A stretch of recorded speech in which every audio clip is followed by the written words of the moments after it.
purging is at last at hand. The day of doom is here. All that is evil, all that are lies, your parents, your ears, those who would call themselves your judges, those who have lied and corrupted the earth, they shall all be cleansed. All right, Sir Kenaz is here. Sir Cleveland will join us shortly. Let us make Sir Kenaz speaker. Give it a few moments. Sir Kenaz, what day is it? Well, it is now the 22nd day. We're entering week 4 of our 4-day battle. Are you winning, Sir Kenaz? Oh, I am winning so hard I can barely contain myself. Hey, Sir Kenaz, I was told that if they fire enough JASSMs at box trucks in the desert, decoys, random daycares, and hospitals, that this is going to show the advanced cybernetic enhanced high-tech aspect of Western warfare, and this is going to show that air power can still do it, baby. And this also shows that, hey, America's going to win any second now. I was told all this, Sir Kenaz. The best part of this, or the worst part, depending on your viewpoint, is we all figured a war with Iran and the United States would be World War III. But what actually happened is Trump tried to start World War III and failed. England, bloody hell no, mate. France, no. Germany, 9. Japan, sayonara, Trumpo. Yeah. And what did they do instead? Yeah, exactly. And what do they do instead? They're like, hey guys, we might have to do work from home, and we might have to do rationing and fucking capital controls for fuel. They know that they can't fight a war with Iran. It's the same as collapsing their economy. Basically, what has happened is they're all going to make deals with Iran. Yeah. In other words, Iran now has de facto control of that toll booth. Iran is going to be a newly minted great power. That's basically, I'm just going to read something. This is one of those guys, I make fun of him, but I actually don't dislike the guy. It's just that some of his takes are weird. But now I think he's slowly beginning to get it as well. Right?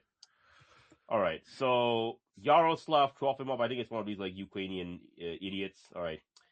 Iran thinks it's winning and wants a steep price from the U.S., and this is a severe miscalculation, blah, blah, blah. All right. And then Policy Tensor says, I'll take the other side of this wager. Any ceasefire in the near future means that Iran emerges from all of this as a newly minted great power. The alternatives to that are as follows. Number 1, try to win the interdiction war for the Straits of Hormuz. That's not going to happen. Number 2, get bogged down in a ground war. Yeah, good luck with that. Number 3, Iran retains the Hormuz weapon. Yeah, you use what's the German word, Zugzwang? You're in a situation where there's no good move left. Every move leaves you weaker than you were. And Sir Base Meth Addict is with us. Good to see you're up and around this morning, although not entirely surprising. Sir. Hello, good sir. Yeah, we're just waiting for it to fill up. You give it a few moments. I sent it out to a couple of people.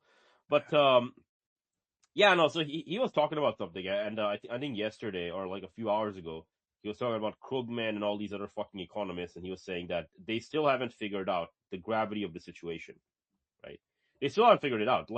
They're still behaving America is the superpower, the autarky. I'm like, buddy, America is not an autarky, right? If you cut off the helium and the sulfur from the Straits of Hormuz, right, America's fucked, man. The helium is needed for the MRI machines, the semiconductors, all this other stuff. The sulfur is needed for fertilizers and these things, man. Give it a few more months and see where America's at with regard to shortages and outages for that, right? What a fucking joke, man. Let me see. I was going to read something. I can't find it. Anyhow, Sir Kenaz, please continue on your observations thus far. Well, my observations thus far is essentially, there's this man in the bleachers holding up this big sign that says, "You fucked up." I mean, that's kind of my observation here is like, possibly the biggest unforced error in the history of the American presidency. Mm-hmm. Absolutely, that's just from the beginning. It's just like I said, all they needed to do was send Trump a link to any Eurabiamania episode we've had since we've even talking about war with Iran. And we would have given him lots of sound reasons for no, this is not a path you want to take. Mm. I mean, it's not like this is it's not like many people were saying this. Look, Mm-hmm. these guys, it's a big country. It's a big mountainous country. It's a big mountainous country with millions of reservists. Mm. It's not like this whole situation. And we've now got ourselves in a quagmire. I mean, it's not like the first time America has done this, but, it's just we don't learn. Okay, well, yeah, we're going to pacify Vietnam. This will only take a couple of weeks. Don't worry about it. Oh, we're going to, don't worry. We got, look, there are a bunch of tribesmen out in the mountains with guns. How are the Afghanis going to take on the U.S. Army? The hilarious thing about all of this is that Vietnam is an order of magnitude just from terrain, right? Because again, the Americans only had troops in half of Vietnam, basically, right? They were fighting, right? And people forget this. They're like, "Oh, Vietnam War, Vietnam War." Like, buddy, you were fighting as a component of the South Vietnamese. Okay, the South Vietnamese called you over. Like the main fighting was being done by the South Vietnamese against the North Vietnamese, aka the Viet Cong, right? They actually have the most casualties, right? So enough, we only had 58,000 American dead. Okay, yes, you only have that number because most of the dying was done in your stead by ... the South Vietnamese.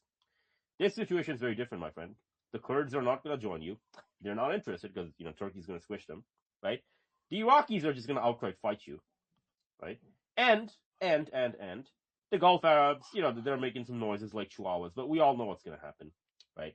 They're filled with Bengalis, Pakistanis, and Indians. They're just going to run. You're on your own, bro. Don't worry, America. Bahrain is behind you. Yeah, Bahrain is 100% behind you. But okay, so he's on his own, and he's going to invade Iran, quote unquote, a country that's 10 times bigger than North Vietnam. Right? Turkenas, what do you call this? I'd call it a colossal fuck up. What would you call it? I would call it more winning. Winning. Right? Well, I didn't mention who's doing the winning though. That's the thing. Yeah, well, yeah, winning. I mean, I suppose if you're Iranian, this is a winning thing. Yeah. But no, this is. You will if you attack, you will have destroyed a great Aryan nation.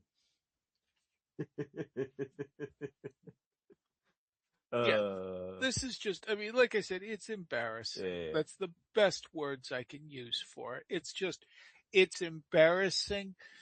We're being publicly humiliated. I mean, we removed sanctions on Iranian oil in a desperate attempt to keep the spice flowing. The Iranians thanked us for removing our sanctions and then said, well, but we don't have any extra oil to sell you anyway. Yeah, sucks to be you, bro. Yeah. The 140 million is like, there's 140 million barrels of Iranian oil. Yeah, we're going to seize it from the high seas. That's all bullshit, by the way. Like they say that to Fox News or whatever, right? They actually lack the ability to interdict all of those ships.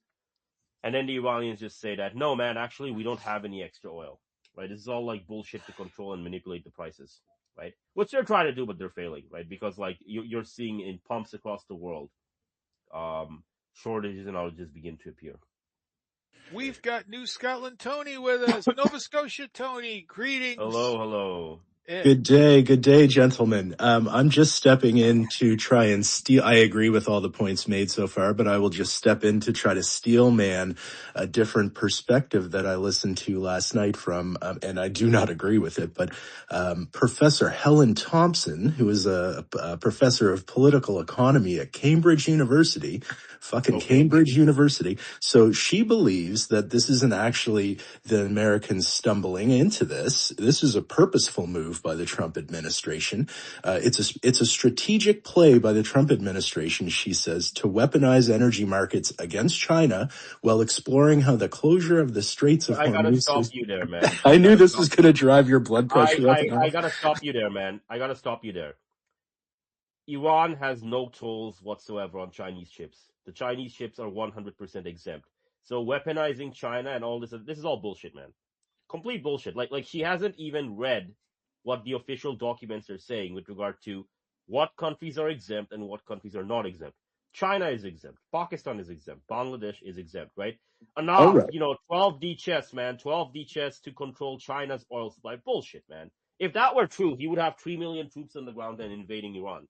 Right? Well, here's another couple points that she makes enough that I'll think that it might raise your blood pressure even further. She says my blood that pressure's fine, man. My blood pressure's fine. I just find this thing fucking retarded. Right? Like it is. It's ridiculous. But I mean, you have to consider what people are actually saying, right? Like this is the rationalization. Yeah, but I that's the thing though. I disagree with you. I don't have to consider what the goyim are saying. Like the thing is, like, let me put it to you this way.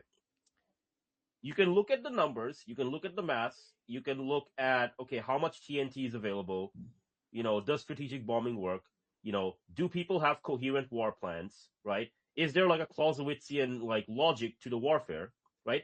And then you can ask, okay, based on everything that we asked, is there something here worth listening to? And many times the answer is going to be no, man. Like, if you have the goyim mooing this crap of like, this is to contain China, I'm sorry, man, this is 2026, right? In the year 2026, America's got no fucking plan. Like, this is not like 12 beaches against China. Trump started this war because Israel told him to. That's it. He doesn't have anything after that. Newsflash, Sir Cleveland is with us. All right, Sir Cleveland. All right. Let me approve him. Yeah. Let me approve him. I mean, I think I want to hear more about what this person is saying simply because I want to hear more about, like, anytime I hear this is a clever, like really a clever strategy on Trump's part, like all I keep hearing are the words 57-dimensional chess. But I want to hear, because I am seeing a great deal of this online. Yeah, it's all these different copes, man. It's all these different copes. But, So, okay, go ahead, Nova Scotia Tony. I really want to hear what more, what other pearls of wisdom this person is dropping. Pearls of swine. Well, I won't go into it in too much detail because overall enough, I agree with you. But like, this is a person on Unheard. People are going to fucking read this shit. And actually, so the other 2 points she makes, Sir Kanez, are, the closure, she says, will serve American interests in the global AI race. And it's I know, okay. But it's a reverse Suez moment, she says, that will fundamentally redraw the political map, which we all agree. But she says they're doing that on purpose. They want instability there. They realize all of what you're saying, and they want that. Helium, bro. It's not a reverse Suez moment. It's a Suez moment. It's a Suez moment. Yes, I agree. Okay. She's I'm sorry, man, but she's such fucking goyim. If she gets turned into steak by her Jewish overlords, nobody will miss her. But like, look, too high a cut. America not getting the helium from Qatar is the same as their AI industry going bust within 6 to 12 months. All right, enough. We're gonna energize. We're gonna do this and that, buddy. You're not a fucking autarky. All right, you're not a fucking autarky. Like. The way these goyim, they speak about America is like, yeah, America's the autarky. America sends out the Navy to the rest of the world, and then it interdicts energy, material flows. And yeah, baby, America remains an autarky, and America remains the last. All of that is false. Every single thing that I just said is false, right? America is not an autarky. America is not a superpower. America is dependent on energy material flows like everyone else. Enough, we got so much arable land. Okay, sure. Where are you getting the sulfur from? Enough, we make it ourselves. No, you don't, man. No, you don't. A significant plurality of the sulfur comes from the Straits of Hormuz. The helium that you use for your medical equipment and that you use for your coolants and your superconductors, it comes from the Straits of Hormuz. Enough, we can do it, man. No, you can't, man. Plastics. Where do the plastics come from? Where does the methanol come from? Where do all these things come from? Straits of Hormuz. Enough, we don't need plastics. Yeah, you don't need plastics? Go to the hospital. Everything in the fucking hospital is made of plastic, right? Yeah. They're all fucking goy, man. Every All single the one. pharmaceuticals that you take, everything, your toothbrush. You'll be happy to know, Enough, that she's getting cooked in the comments of this article, though. It's really good. I really don't give a fuck about the goyim anymore, man. Like, if you're like room temperature IQ and you're still saying this shit while like Iran's oil is getting unsanctioned, I'm sorry, man, but I want some more intelligent comments rather than this crap. And Japan's making a deal with Iran. Yeah, Yeah. I mean, Iran is an autarky. Iran has a certain degree of self-sufficiency. It brought on thanks to nearly 5 decades of sanctions. America is not an autarky. America relies on enormous international global trade routes. Yeah. Basically, yep. Sir Cleveland is with us. We are blessed with Sir Cleveland. Good morning, Sir Cleveland. Good to be here. Am I loud and clear? You are Yes, loud. sir. You are Loud and clear. I just wanted to say at the outset that in terms of Kubrickian satire, Donald Trump is perfect casting for the president to see the United States out at the glove limit. He is the perfect choice. He's hilarious, he's comical, he's ridiculous, and historians will love him because he has locked in his legacy as the worst president in the entire 250-year history of the United States. Mm-hmm. Yeah, I mean, he is kind of making Andrew Johnson and Warren G. Harding look like, Lincoln and Washington. Yeah, that is. These guys look like giants in comparison. Those two, they made some mistakes, but compared to Trump, at the point where he's going to send in Marines, people are going to agree he could possibly be the worst military leader in not just American history, but in the history of the world, going back several centuries. That's a horrible mistake.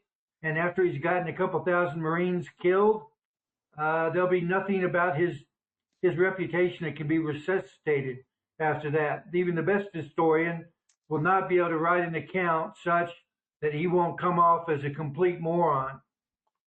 Sir Cleveland, it strikes me as so Dr. Strangelove, all of this. Yeah, I was just thinking that before I came on.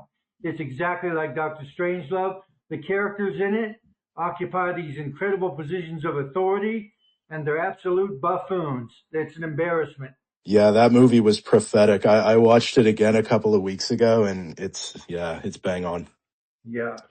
Funny how Stanley Kubrick seemed to almost be born posthumously. His works have become more relevant since he died than when he was alive. And the characters that we have now continuing to insist that this battle has gone well, that is Kubrickian dialogue, trying to say an absolute defeat in the Middle East, the loss of billions of dollars of military equipment, complete destruction of all your bases is in fact mission accomplished, according to these guys. Sir Cleveland, Yeah. you've completely misunderstood. All they gotta do is fly, another B-52 bomber from Scotland, fly at a couple thousand kilometers, stay 600 miles away from Iranian airspace, fire a JASSM at a random box truck in the desert, I don't know, the 959th time they've done it, right? They just gotta do that another 2,049 times, and Iran will surrender and America will win. You don't get it, Sir Cleveland. Trust the plan.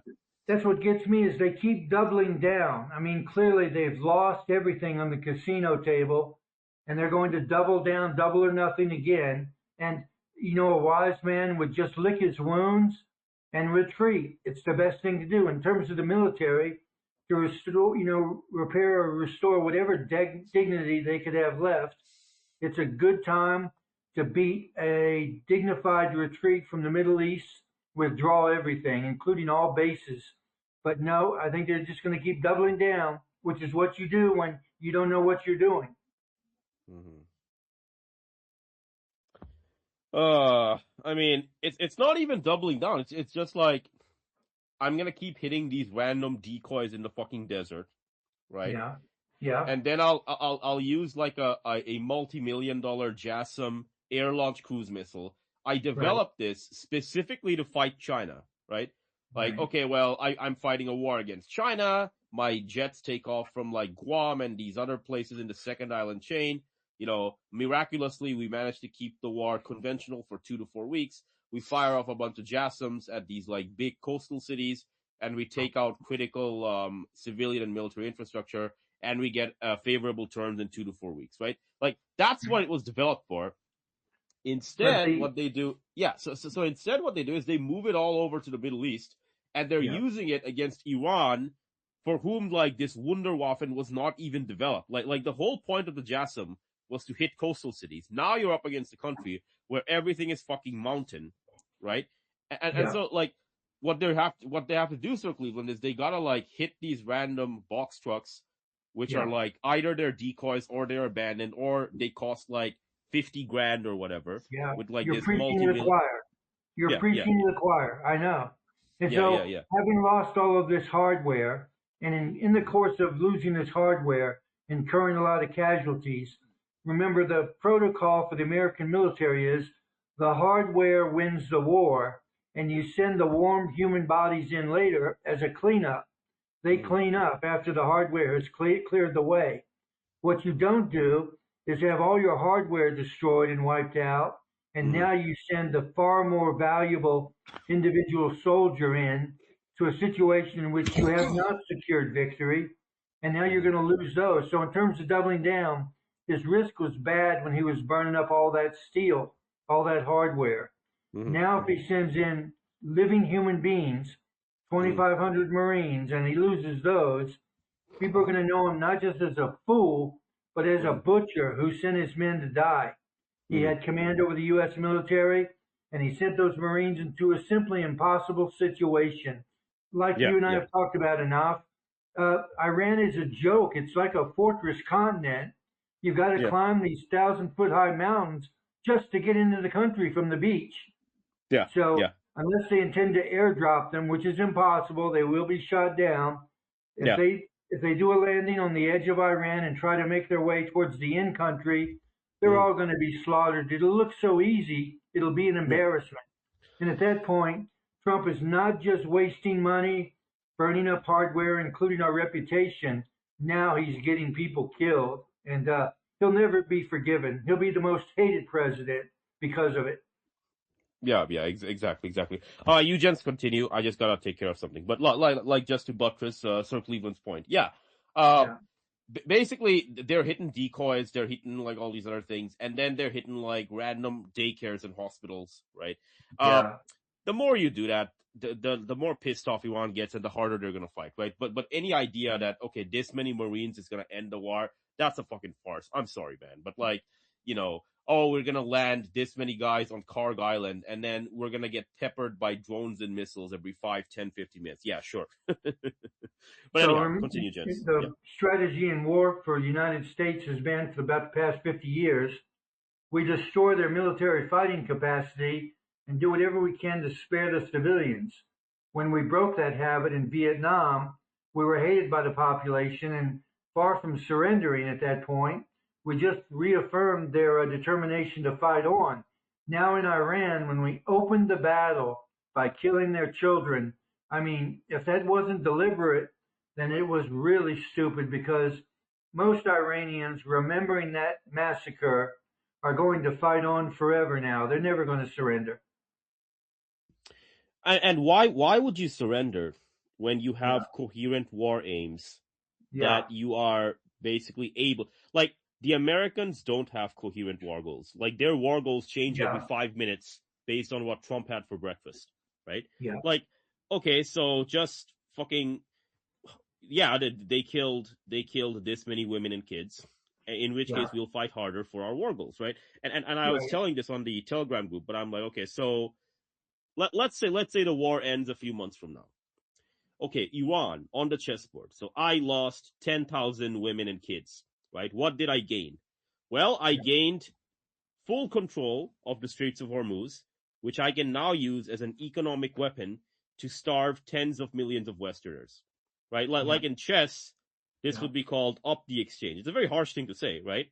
But Yeah. like, okay, I lost this many of my citizens and what have you, but this is what I gain, right? I become a Right. great power, right? So this is where things are headed right now, right? Where You things are always headed right now. Yeah, you go have ahead. fair treatment for people who surrender, and you want the rumor to get around that you are a decent and upright people. So when they surrender, you make it easy for them. Hmm. They know from experience the Americans will treat them well. They'll be well fed. They won't be tortured. They won't be mistreated. And we will restore their nation after they've surrendered. But Hmm. that's basically, in the long term, that is for the purpose of protecting your progeny, protecting your offspring. As the battle opens by killing your children, it takes away all reason for you to surrender. Why would they surrender? So you can kill more of their kids? You're supposed to surrender in order to spare the civilian population. America opened by killing the children, which is the whole point of warfare, Hmm. to spare your children. Your children are going to survive. I Hmm. don't think if I was an Iranian, I would accept any terms of surrender from the United States or Israel. I wouldn't listen. I'd be convinced they're going to exterminate us. We can either fight now or we can die later, but surrender is not an option anymore after that Well, attack they're on those. not even going to. Yeah, but they're not even going to like get that far because like yeah, they're killing lots of us, and it's Yeah, existential, and Iran is treating it that way, right? But yeah, like the actual weapons that they're using, once again, there's no ground contingent thus far. The actual amount of explosives that they're using, it's nowhere near enough, right? right. And it's like okay, so like what did Sir Malcolm say? He was like two things are going to happen simultaneously, right? The Iranians are going to treat this as an existential fight, but America's going to have a glass jaw, right? So Yeah, one guy takes the fight seriously. The other guy, well, it's a fight of choice based on his like dementia-addled, like octogenarian, senile buffoon right. president, right? And this is the end result. The end result is like, okay, well, yeah, Iran, please give us your oil. We've lifted sanctions, right? Even though we're at war with you, right? We're winning so much, right? We have to lift sanctions on you, and please give us the oil. And Iran's like, we don't have any oil to give, right? Yeah. It's just like, They've still got children, and if I had children and I was Iranian, I would never surrender, given the example of what they've done already. I would say surrender is not a way to survive. Surrender is a way to get genocided. So the Iranian people must fight on from now until forever. The only surrender we'll accept is the United States surrendering to us, or they can call a ceasefire by putting their arms down and leaving the country. So I'm not shocked that the Iranians just don't even want to sit down at the table anymore. They don't want to hear it. Their So, bulk Cle- foot fighters have beaten the crap out of the U.S. That's obvious. yeah, and I think the American army or military is adopting Israeli tactics here, where they will kill the children, kill the Yeah, whole family. yeah, Like they're getting the Palestinian treatment right now. yeah, Um, 100%.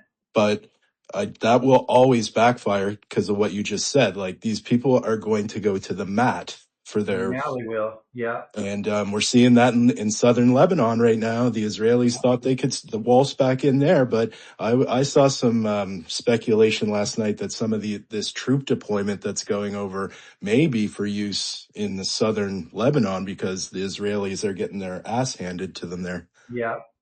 So again, the Marines appear to be deployed according to the doctrine and the control of the Israelis, not the American people. It's another mm, reason to think their lives are too precious. We're not sending them anywhere if Israel is going to determine where they're needed for their purposes. We need them to act on American doctrine, American purposes, and not die for Israel. I just can't see how Trump can win this, given that, and certainly sending the Marines in will be the worst mistake yet. I was just doing a bit of Googling here. It took over 100,000 troops to do the Normandy landing. Yeah. We have, at this point, I think it's like 5,000, maybe 7,500 Marines and the 82nd Airborne. I believe it's about,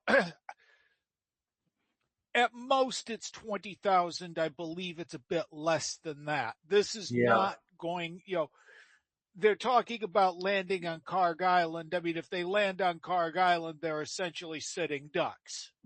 There's only two ways to land on an island. The first way is via water. The second way is via air. To get to Karg Island, you gotta sail all the way up the Straits of Hormuz. That is not happening. Because if you try that, you will be shot by the shore batteries, the SRBMs, the drones, etc., and murdered. Okay, Yeah. what is option number 2? Well, air. Hey, man, we're just gonna parachute in. Okay, so you're gonna parachute onto an island and have enough supply for 15 days. And Yeah. during those, 15, 30 days, you get peppered by drones and whatever. Exactly. Missiles and whatnot. From, Iran, who has fire control over the fucking island. Yeah. Right? This is complete bullshit. It's You remember, complete bullshit. now we spoke about this. We were saying, you know, aside from the whole fact of climbing, whatever, 1,000-foot mountain with no fire support and no cover, right? Yeah. And they already know where you are. They picked you up on radar when you landed on the beach. In addition to all that, where's these people's food and resupply coming from in this country? We talk about, this is ridiculous. Didn't these people have any military experience? There's no way they're going to be able to get food to them in 2 or 3 days. It is more likely they will starve to death if they even manage to survive the barrage that the Iranians are going to drop on those Marines. Even if they survive that, they're going to starve to death in a couple of days, or they could die of thirst. Again, the logistics just don't work out if the rest of the U.S. has had to retreat just to get out of range of the Iranian missiles. You know what I'm saying? This doesn't work out. Even in Call of Duty, this is not a mission that could be completed. It's ridiculous. We don't have military bases to home them in on at this point. Exactly. What American bases are left in the Middle East? I mean, right. Are there any left that haven't been flattened by Iranian missiles and and from which we've retreated? None that I'm aware of. I know Prince Where Sultan does is gone. the plane come from to drop the crate of MREs by parachute so they can eat in 3 or 4 days on their way in? Sir Cleveland, don't worry about it. Here's the 12D chess plan. They're gonna take off. They're gonna take off from an Israeli airbase near the Negev desert, right? And then there's gonna be another one that takes off from Cyprus, and then there's gonna be another one that takes off from that half-destroyed base in Jordan, right? Yeah. And you gotta just time all of the planes perfectly so that one of them drops the guys over, parachutes them. Yeah. The other one drops the supplies over several hours later, and then the other guy drops the supplies over several hours later after that, right? Obviously, if we do it that way, it's gonna work. Right. When I was in Reforger in '83, they had 2 days. The chow truck got lost in the mountains. For 2 days, the troops didn't eat, and during peacetime, this was a major disaster. So troops literally were creating excuses not to do anything until the chow truck arrived.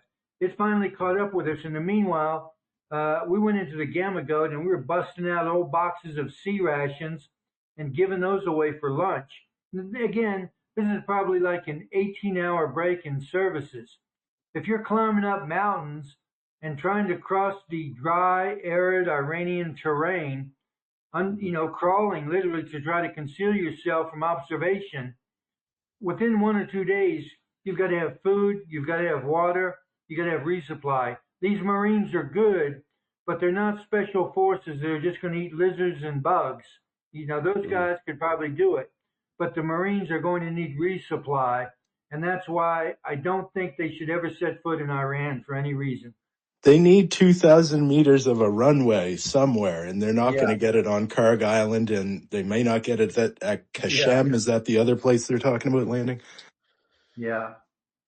I They don't want to know. land. They want to land on like multiple islands. I think like the very first landing that they do, right? Mhm. Within hours and days, everyone will be like dead, amputated, Yeah, wounded, captured, missing, etc., right? And at that point, yeah, I mean, the largest, like obviously you've got the American Civil War, right? But yeah, in terms of like the most bloody 1 day loss, it's D-Day, 2,501 Americans killed, right? yeah. Like if That's they what I actually see try coming. this crap, like if they Yeah, actually try this crap, right? And they're up against like the Iranian drones hunting them down, it's gonna be far higher than that number, right? It's yeah, going to be Because burger soup, burger yeah. soup, it's gonna be Yeah. grilled burger, man. Grilled burger. That's what's gonna grilled happen. burger stew.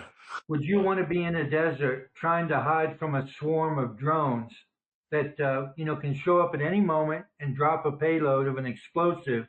And again, there's just not much in the way of cover. It's not like there's a secret cave you can hide out in or anything. It's all Hmm. exposed. They can be seen from the air, from satellite, and from observation posts. So they're going to know Hmm. exactly where those Marines are, and they're going to kill them. Yeah, yeah, yeah. Yeah, I mean, like, I don't know if the amphibious landing or like the parachute thing is serious or not, but they're talking about it. I don't really take it that seriously, right? The only other option they have other than that is to invade through Iraq. Iraq today has 50 million people. Most of the yeah, country is pro-Iran, right? yeah, You've got all these different militia groups running around, right? The yeah. Americans got kicked out, I think, yesterday or the day before from like Mhm. the green zone in Baghdad, which was like the American embassy. Um, $750 million. At one time, it had 16,000 staff. All gone now, Sir Cleveland, right? Yeah, So, like, good luck invading to Iraq to get to Iran, but that's where things are at, right? It's a complete shit show. yeah, Uh, I don't think like anything's gonna come out of this, right? If Trump actually tries this and he gets all these Americans killed, that is the official end of his presidency, right? He's not surviving that, right? No matter what face he wants to put on it, right? Like some people, they're like, oh well, it's 12D chess. If he gets all the Marines killed, everyone will want to enter the war. I'm like, the opposite's no, gonna happen, man. The the opposite's gonna opposite. happen. Yeah, Yeah. I should also jump in to mention that actually the American Navy has solved the logistics problem. I don't know if you guys saw the new drone ship that they've released. It's a resupply. It can carry 160 tons. That's a whole lot, isn't it? Didn't some of the lift power in like World War II was like 10,000 to 15,000 tons per ship? yeah. Hmm. So it looks like they're trying to field this new technology, which they say is the answer to the problem. But the truth is, I don't think they foresaw any of this happening in Iran. It looks to me like nobody there has actually gamed this stuff out in advance because even if they have, it looks like Trump is ignoring them. He's just not listening to anybody. If he Hmm. had good counselors, they'd tell him, I'm sorry, Mr. President, we weren't prepared to fight a war like this. The best we can do now is a dignified withdrawal at this time. Sending the Marines in could probably get you impeached or trigger a second civil war or widespread work strikes by Americans where they may just not turn up for work. So I would say Trump has to cut his losses at this point. Hmm. Hmm. Yeah. Yeah, but I don't think he's gonna do I it, don't right? think Americans, yeah, I don't think Americans know how to cut their losses. Like, Yeah. cutting your losses, you gotta, I hate to say this, but you gotta have like, you gotta experience like real public humiliations or, Right. real catastrophic policy failures, like the Right. ones that, China experienced in the 19th century Yeah. when they basically lost their eye on the ball during the foreign policies, or what happened to the Russians, Russian/Soviets in the Yeah. 80s. America has not experienced that in a very, very long time. Like the last one I could really think of is probably the Civil War. But Yeah. even then, like, people say Vietnam, but Vietnam is not the same as, Civil War. Like, yes, Vietnam, the Americans had to withdraw. They lost to the Vietnamese, but did the country basically fracture and then, the central government collapse? Not really, no.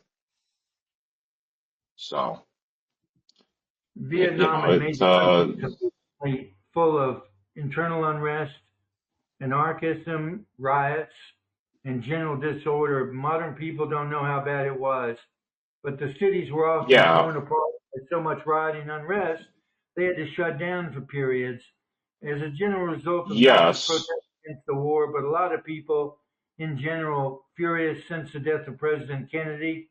They didn't believe anything the government was saying. We don't need a situation like that because I think America is way more fragile now.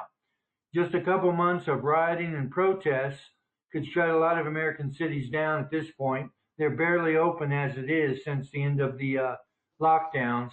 And this could be the little nudge that sends End America of the over the cliff. lockdowns, Sir Cleveland. The lockdowns are about to come back. They're called energy lockdowns. yeah, Can't drive your cars yeah, on certain days.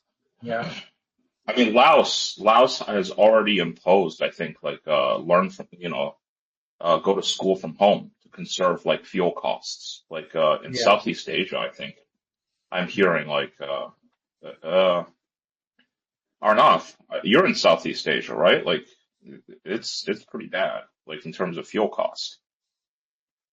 I'm not in Southeast Asia. I'm in Energy the Oh, South. okay, never lockdown. mind that.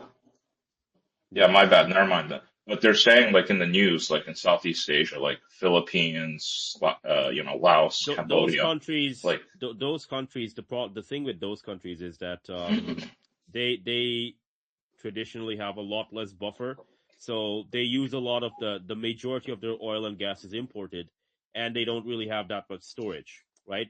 But what's happening to them is, it's going to happen to Europe and these other guys within the next several weeks and months, right? Like you're going to see yeah, these guys just go that, okay, well, there's 7 days in a week. Sorry guys, you can only drive your car 2 days a week, right? Rest of the time work Yeah, from home. And oh, by the way, we're gonna do this lockdown thing where only on select days you can drive and do this other thing, right? Uh, yeah, the thing is, this is also gonna affect America because, contrary to what people believe, oil is a global product, right? So unless the Americans actually go full pariah mode and they're like, yeah, we're just not gonna sell our oil on the international markets anymore, all of it is for us, right? In which case you have even worse problems, right? But unless they yeah. go there, right, you're also going to see shortages and outages of like fuel in America as well, right? The well, Saudis it are would saying, be, yeah, the Saudis are saying right now, that this is Aramco. Aramco is like the largest Saudi oil refiner, but like they were saying, okay, if this thing continues and we reach the end of April and Iran is still blockading the straits, oil is going to reach $180 a barrel or higher, right? $180 a barrel or higher, right? But that's where things are headed, basically, with regard to this thing. Uh, just so we're clear, $180 a barrel. That is like default territory for a lot of these like economies, right? You got to wonder if all this is deliberate. Is it really this stupid, or was this a plan all along to sneak Trump into office and have him bring in the new world order by collapsing the U.S. by pretending to have made the error of getting it into this war? That's the scariest possibility of all of them for me. Well, if they see bankruptcy, like there's not going to be order, it's just going to be disorder, right? Like for Yeah, example, the International Energy Association is just saying this is the greatest threat to global energy in history, right? yeah, So I mean, governments are going to fall for this, right? Because they'll be unable to control the population, right? Also, you're going to have like not just like people talk about oil and gas, fine, but you also got to look at helium, sulfur, and all these other things, right? Like without the helium, America's AI thing is just over. Without the sulfur, right, you've got very very high risk of famine and these other things, right? Uh, yeah, no, Sir Cleveland, there's no order here. It's just fucking stupidity. And unless Trump gets on his knees and begs Iran to forgive him, it's not nothing's going to change. So I I don't even worry that think all this begging would was work. planned in I mean, advance. I worry it was all planned, and they thought the best excuse would be a stupid attack on Iran. We could blame everything on it, and we could literally reduce the U.S. military to a skeleton force by getting all their equipment destroyed over there. We would make them basically cease to be a world power after they came back from the Iran war. And thinking that that may be deliberate is one of the scariest options of them all. Okay, just saw this. Somebody just posted, like, this is Trump on Iran. They're telling me a great empire will be destroyed if I attack Persia. Even the oracles, who don't like me very much, very nasty, they all said to me, sir, it's one of the great empires and it'll be destroyed. And all because you attacked Persia. That's what they're telling me. And it's like, this is like, it's not even a mistake. It's suicide. It's like, basically, I don't know what the word you'd use for it. This is a self-inflicted gunshot wound. To the balls? Yeah, I mean, to the balls, it's, well, we didn't really need the balls given our demographics have been plummeting, but this is just, I'm not, I don't even know, like, it's one of those, what were you thinking? Were you thinking? No, he wasn't thinking. He was listening to Israel. It's good to have an alibi for malice by claiming that it's just incompetence. But the worst thought is that this is driven by malice, and they wanted to have an escape exit to say, oh, darn, that crazy president started this war, and that's what led to the collapse of the U.S. and the rise of the New World Order, of another order, to hopefully not make mistakes like this in the future. It makes America look like a nation that's past its prime and needs to be replaced. They predicted that the New World Order would be welcomed by the world's people as a replacement for incompetency in government. That's why I say I'm not sure all of this is an accident.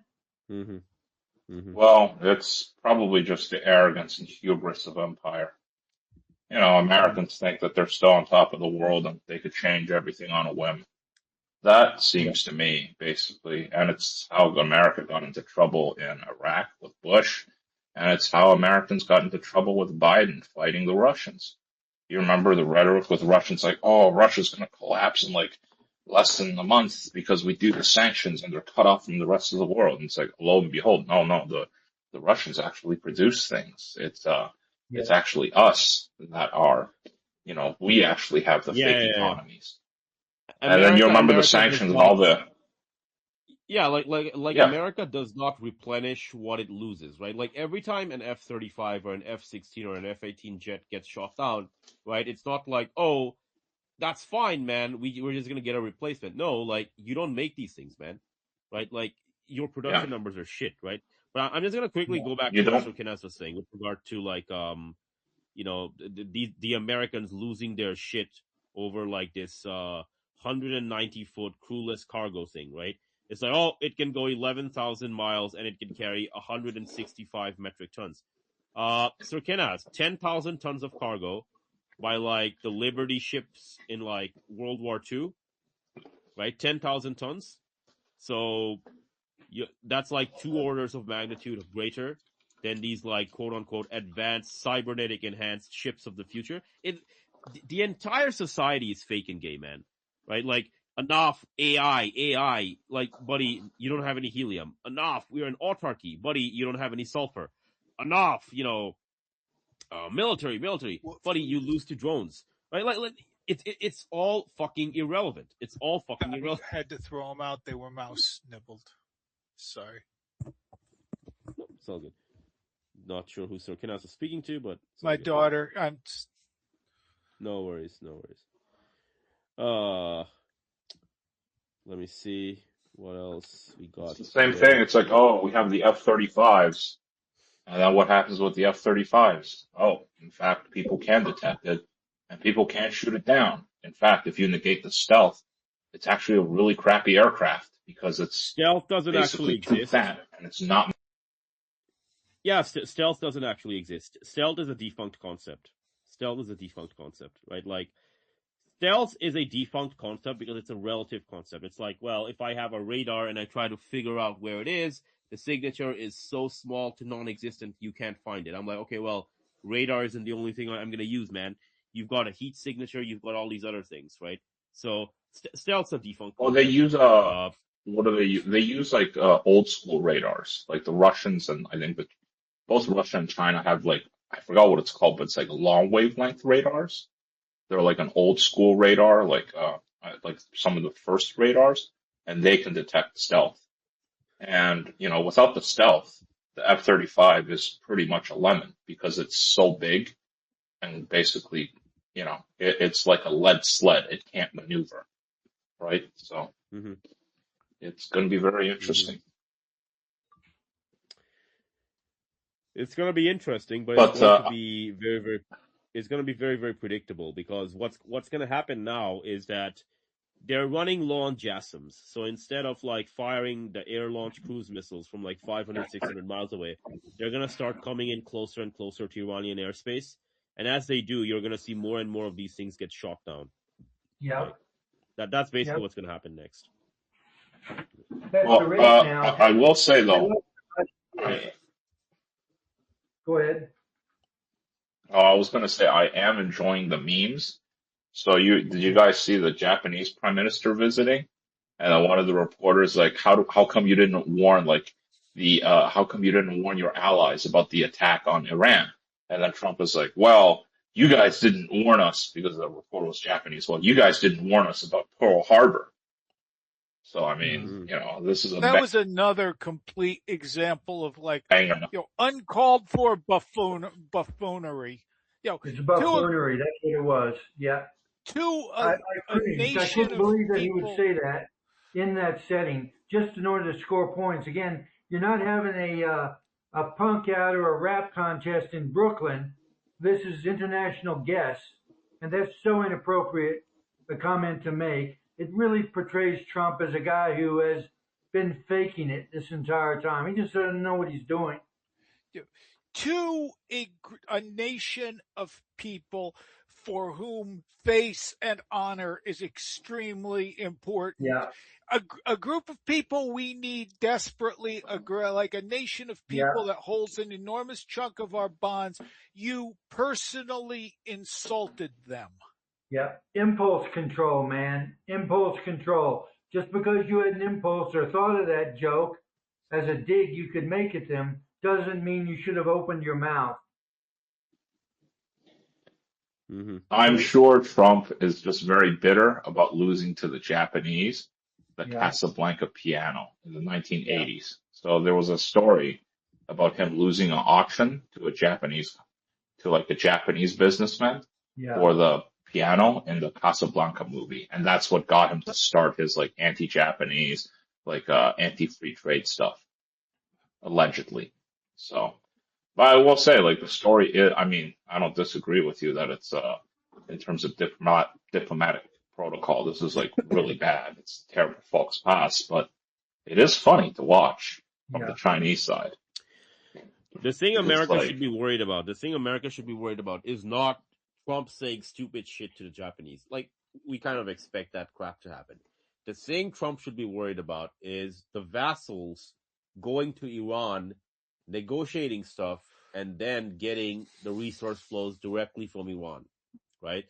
Because that is a direct attack on the petrodollar. Like, okay, well, Trump says stuff about Pearl Harbor. Okay, whatever. Bro, like, Trump's a retard. Everyone knows this, right? So, like, he's like what?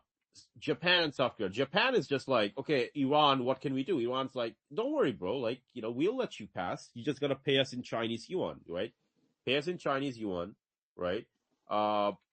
Pay us a toll, and if the shipment of Japanese ships passes through after paying the toll in Chinese yuan, we'll let it pass, man. No problem. Yeah. There we go. Yeah. Well, the fact that none of the allies have joined the U.S. on talking about this opening the Strait of Hormuz, I'm pretty sure there's a lot of back channels. Well, why would they? Well, yeah, why would they? I mean, well, Didn't Donald Trump threaten NATO, saying if you don't help me with Hormuz, I'm going to take Greenland? Yeah, yeah. Oh man, This guy's obviously got a problem man, with like impulse control. It may have shown previously, and we thought it was wit. People are starting to realize now it's brain damage. It's not wit. I Yeah, mean, at least when Biden went senile, he slept a lot and he left people of varying degrees of competence to run things. I mean, Trump has beginning to show signs of dementia, but he yeah, appears to be the last person who's figured that out. yeah. His staff should have spoken to him, but clearly he's got that kind of pull now. Nobody can criticize him within his staff, and they can't even give him advice. And again, that's also a feature of dementia, where you literally can no longer handle any criticism or correction without going on a screaming fit. And that's a damn shame because he's heading up a nation of 300 million people, which formerly had the largest military in the world. And we can't have someone who's even worse than Biden up there. And that's what Trump is starting to look like. the scariest part, I think, is the fact that many of us, and me included, is like, oh wow, Trump compared to Biden or Bush, like they're even worse than those two, and those two are like really, really bad. They were really bad for the U.S. So it's like this is not going to a very good place. No, not at all. Obama and Biden, those were the good days, good sir. What are you talking about? They were amazing compared to Trump. Yeah. At least when they were saying incoherent crap, right? The incoherence had some coherence to it, right? This is just incoherent rambling, right? Yeah. But Okay, now that well, you, I NATO. think the yeah, Okay, funniest. NATO. NATO. We want you to open up the straits, and NATO's like, okay, but you have, by displacement and tonnage, you have the world's largest navy. By displacement and tonnage, you have the world's largest navy. So if you can't do it, doesn't matter if we send our stuff over. And I was talking about this on the Telegram group, right? But there's like this one guy, I'm not going to mention his name, but I think everyone here knows who I'm talking about, right? But like, he was saying, well, Iran's losing the war, America's doing such amazing things with air power, and I basically debunked that nonsense. And then we got to a point in the conversation where he basically said, well, Japan doesn't want to clean up after Donald Trump's mess. And I'm like, hang on a second, stop. Sorry, man. For Japan, this is an existential matter. If Japan doesn't get the oil and the gas and the minerals and the chemicals from the Straits of Hormuz, their economy shuts down. So if there's any vassal economy which has an incentive to send warships to the Straits of Hormuz to open it up, it's going to be Japan, right? Like, oh, Trump is like, made a big mess, and Japan being like the nation, it doesn't want to clean up the mess. I'm sorry, man. That's not going to save you this time. So you got to answer for me. Why is it that Japan has sent no warships over, right? And like, I don't think he responded, but basically I said, look, here's my hunch, right? My hunch is that the reason the Japanese have not sent warships over is because they are completely incapable of opening up the straits. Completely incapable. It's like, I'm gonna send a bunch of large surface combatants, which are very, very slow moving, against a modern arsenal of missiles and drones, right? So it's gonna sink, and I'm gonna die, right? And if I send that over to be killed, I'm telling everyone that I have outdated weaponry. My weapons are, obsolete. I have obsolete doctrine, and not only that, it's as if I have heavy knights in an age of gunpowder, right? So like, why would I, as Japan, do that? I won't, right? And that's why, by the way, like all of these other guys, they won't do anything either, right? Like the Germans won't do anything, the Italians won't do anything, the Japanese won't do anything, etc., etc., etc., right? The British might be stupid enough to try something, but like everyone knows how this is going to end, right? Like if they send their scrap metal to the Straits of Hormuz, modern 21st century weaponry is going to sink it to the bottom of the sea, right? That's the end result of all of that. So. I mean, the Ukrainians don't have a navy at all. and they're able to do damage to the Russian surface ships The by just Ukrainians, using their primitive drones. So, well, the Ukrainians sunk the Moskva. The Ukrainians sunk the Moskva using, what was it? The Neptune class? I forget the exact name of the thing, right? But they used 2 underwater submersible drones. That's it. They used 2 of those to sink like this big destroyer known as the Moskva with like a crew of 300 or whatever, right? mhm. And if Ukraine can do it, Iran, which is a country with more than triple the population, The Iranians can't do. and it's got more than triple the population, almost triple the surface area, far more steel production, far more engineers, far more of everything, right? Oh, Iran can't do it. Buddy, sorry, man. You gotta get off the Kool-Aid, right? You gotta wake up and smell the coffee, right? If the Ukrainians can do it, if the Ukrainians can do it, the Iranians can do it 5x or 10x better. Right? That's basically what that is. And I will also mention, Arnav, the other thing with basically NATO allies and Japan and South Korea is I don't think they have like the logistics support ships or the support systems to put forces that far away. It's only the United States. The last time when the NATO allies, at least, were told to be in the lead for their little missions, like basically collapsing Libya in 2011 or 2010, the British and English took the lead on that. The British and the French, and they ran out of bombs like within the first week, and then the Americans had to pick up the slack. For that one, Obama explicitly told the Europeans, like, you guys are the point man on this, and you guys are going to take the lead. And they ran out of bombs within the first week, and the Americans had to pick up the slack. So there is no capacity, even if they wanted to. Like, they do not have the physical capacity. In terms of, like, their munition stocks is probably even worse than the Americans. It doesn't even okay, so the thing with being a vassal is that, technically speaking, right, like in an ideal world, your overlord can kind of give you a bit of supply and logistics, right? Let's talk about that ideal world. Let's say that the Japanese and South Koreans are given that, and they get close enough to the Straits of Hormuz. They're not gonna just sail up, man. Like, if they sail up, they're gonna get sunk, right?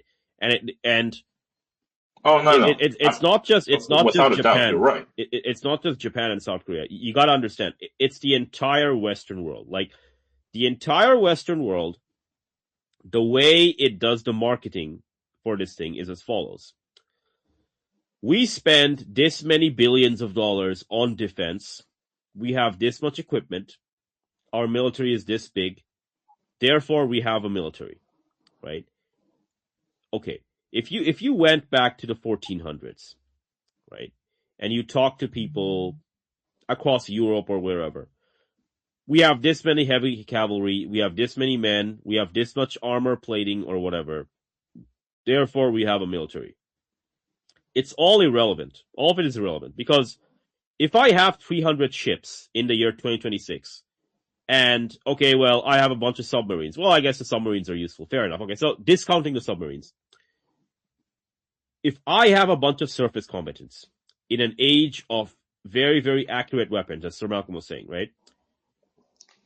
I don't have a navy, man. I just have a bunch of scrap, right? And one of the things that's going to happen after America loses this war, and it's official that, yeah, Iran won the war, and Iran controls the Straits of Hormuz. One of the things that's officially going to happen is the smart countries, quote unquote, are going to realize, holy fuck, we don't have a military, man. We're saying our military budget is like 50 billion or 60 billion or whatever. That's all bullshit, because we spent all these social resources, whether it's like financial resources or material resources or whatever, on junk that doesn't work, right? So we need to actually have a real military, right? And, most of them will double down and triple down, right? But there's going to be people who look at the defeat of America and go, okay, yeah, we should actually use the thing that works, as opposed to, I don't know, a 20th century knockoff from like decades ago, which we kind of like are giving like this 21st century coating of paint, right? And then we're trying to market this as like a military.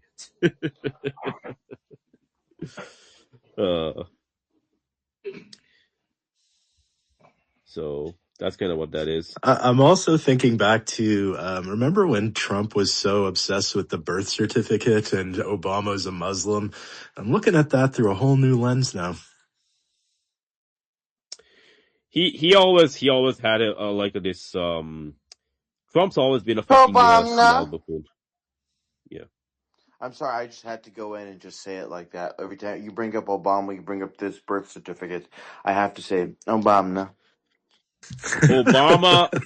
Obama is actually a functional president compared to Trump, right? So Well, yeah, well, that's I the was thing thinking about where he's the one who constructed the whole deal with Iran, right? Like it seemed to Yep. be working in a way, and all of this attack about the birth certificate. I'm wondering how much the Adelsons were in Trump's ear at that time. I don't think any of that was happening, man. I George think Bush. Trump's just a fucking retard. I think I Trump was think just being a retard, man. my George understanding. So Bush. George W. Bush is a good president compared to Trump because George W. Bush at least had the good sense of not attacking Iran Yeah. to be fair, my Even though understanding is that Bush looks when good. Iran was Yeah. much weaker. Yeah. Biden looks good. Bush looks good. And Obama looks good. And what makes them look good is they have the sense not to declare a full assault on Iran. Hell, That's they what all look those good because presidents they had going didn't for them. declare war on Greenland. Yeah. Oh yeah. That truth nuke. I mean, this is basically we have to come up with new, versions of stupidity to explain Donald Trump. That's just the only way I can put it. I mean, this is not the kind of stupid you expect from a bad president or even from a really bad president. This is a special kind of stupid. In mathematics, we would be on the Euclidean plane, I Um, believe. Yep. Yep. I believe we're entering the realm of Caligula, Caligula declaring war on Poseidon or on the seas. I was thinking Basically, that's I think. Peter Sellers in Bean there, where he gives the impression he's profound because he never says anything meaningful that anybody understands. And Trump has faked it up to this point. But by attacking Iran, the bubble is popped. That's it. No one's going to make a mistake of assuming this guy knows what he's doing now. I think I just put up a link to he was singing Bomb Bomb Iran in the White House. Really, really inappropriate, and just confirms that the guy is incompetent. That's not appropriate to be wandering around the White House singing Bomb Iran at this point. Mm-hmm. It's cost too many human lives. Too many soldiers have died, and it's clear Trump doesn't really understand the impact of what he has done. He doesn't know. I think he does know. That's why he's doing he's doing these things of every 5 minutes he's telling everyone that they're winning. I think what that is that he's trying to be this fucking cheerleader for the markets. He doesn't want the markets to collapse. That's literally what this is. He knows Sir Cleveland. He knows, right? Even though he's a senile buffoon and a retard, right? Even though he's an orange nigger, he knows what he's doing. It's just that he's trying to tamp down the markets as much as possible. Which is this is every fucking Friday or every fucking Monday something like this happens. Sure enough, that's why he got so mad at Israel when they bombed the Pars field there, because he was trying to keep a barrel of oil below $100. Well, he's gonna fail on that, right? Oil is one of these things which is the market is simply too big with regard to these types of things, right? Obama actually Obama understood a long time ago that fighting Iran not only collapses the global energy markets, right? But you would also destroy all these material energy flows, right? And so that's why he did the Iran nuclear deal or whatever, right? Trump doesn't understand this, hence he's fighting Iran, right? But that's where things are at, basically.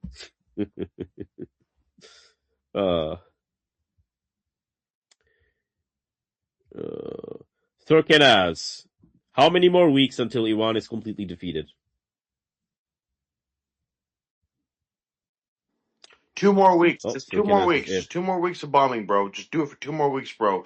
Please, just let me do a couple more sorties with my B-52, bro. I promise. We're gonna bomb it, dude. The malls are gonna surrender, bro. I promise. Yeah, we're gonna hit. We're going to Karg Island, and we're just gonna napalm that motherfucker. And Charlie, They don't don't even sweat, have any okay? napalm. Yeah, but they don't even have any napalm. That's the hilarious thing. And the B-52 is coming from Scotland. The B-52 is gonna fly from Scotland. Oh my gosh, man, this is so stupid, right? The hilarious thing Yeah, is that we they got can't even 5 fly over Europe. B-52s. We got 5 Yeah, B-52s coming from Scotland. yeah. And the hilarious thing is they can't even use European airspace because the Europeans are just like, we don't want to be a part of this stupid war, right? So they take off from Scotland, they fly over the English Channel, they fly over all of the waterways, Straits of Gibraltar, then they fly over the entirety of the Mediterranean, the Mediterranean Sea. Then they fly over fucking Israel, and then they keep. It's like it's so fucking stupid, man. It's so fucking stupid, right? And like Westerners think that this is a viable method of warfare in the 21st century, right? They think that if they keep this up for a few more weeks and months, right, Israel and America are gonna defeat Iran, right? That's where things are at, man. That's where, like when I say that these goyim are incapable of thinking and reasoning, I'm not kidding, man. I'm not kidding. Right. It's the flood to magical thinking, magical realism. That's what's Pure happening. magical thinking. Mm-hmm. Magical realism. Don't worry, guys. One more JASSM and a random Toyota pickup truck in the desert. That'll show him. That'll show him. As I understand it, they're actually. Oh man, you're being too optimistic. It's not going to be a pickup truck. It's going to be a picture of a pickup truck. A painting? Yeah, it could be a painting. Sir Cleveland, go ahead. Painting. I was going to say it's Go ahead, all Sir Cleveland. satellite now. The THAADs are all destroyed. All the ground-based radar has no eyes, so they can't pick out targets. The drones can come in as close as they want there. They don't see them until they look up just before they drop a bomb on them. And you just can't fight a war like that. The satellites are good. The United States still has those, but there's a lot of fine detail. You won't see it until it's too late. They can sneak up on any American base in the Middle East now. This is a situation where it's time to recognize we need a withdrawal, an organized withdrawal, because if we can't see them coming, we can't fight them. They'll always get the jump on us. We appear to have a kayfabe military strategy. I mean, it seems to be more about like being able to give big numbers, being able to give like great video clips. I don't see any plan here beyond entertainment. There is no plan. There's no plan whatsoever. It's like let's fire a JASSM, right? Oh, there was a big explosion in Isfahan, right? And it's like, okay, but do you know how many people live in Isfahan? Do you know how big the city is, right? Well, none of that's irrelevant, man. There's a big explosion in Isfahan using like 500 kilograms of explosives or whatever, right? Therefore, we're winning. Like that's what the Western goyim. That's all they're good for. All they're good for is this crap, right? And that's why they're gonna lose this war. Like they don't have a coherent Clausewitzian understanding of war, right? Like Americans are incapable of understanding Clausewitz, right? Like if you tell them, for example, I think Sir Malcolm used this example, but I'll use this example as well. Okay, so let's say I live in the White House, and outside there's like this, wasp nest, right? And the wasps are stinging me, right? And I don't know, they have an attack power of like +1 or +2, right?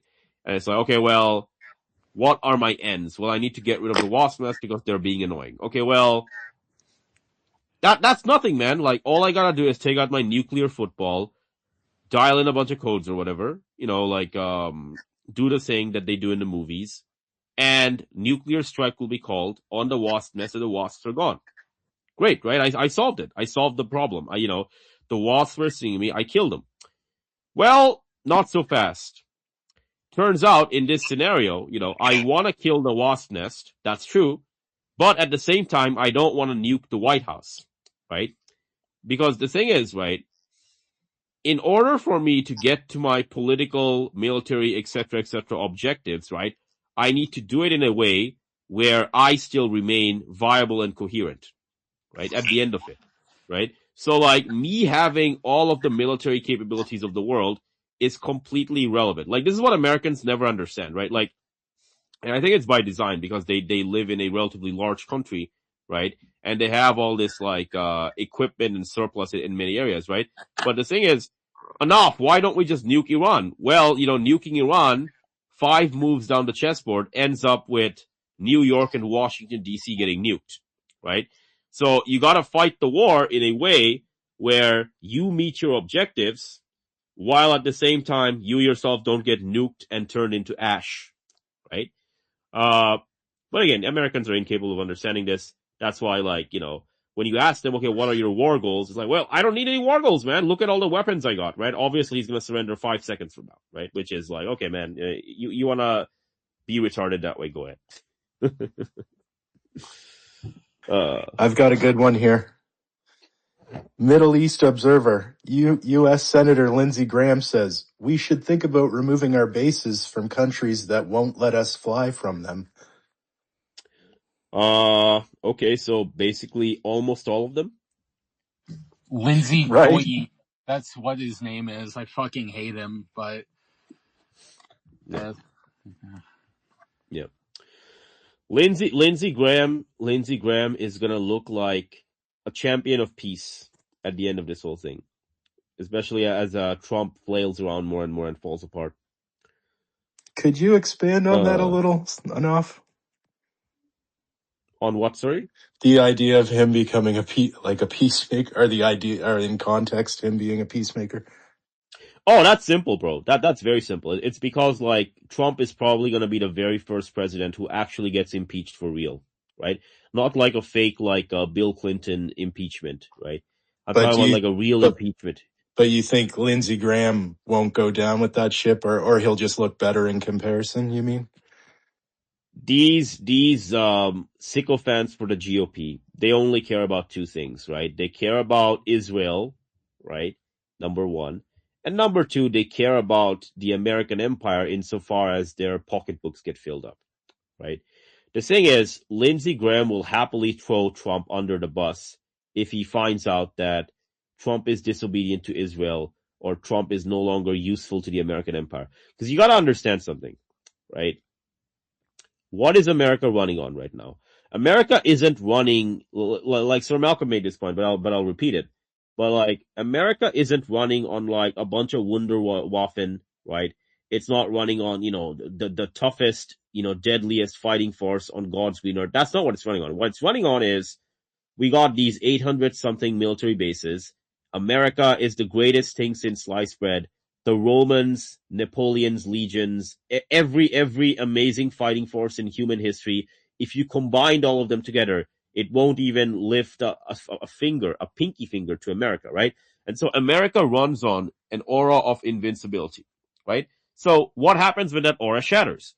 What happens when that aura shatters is everyone attacks simultaneously from all directions all at once, right?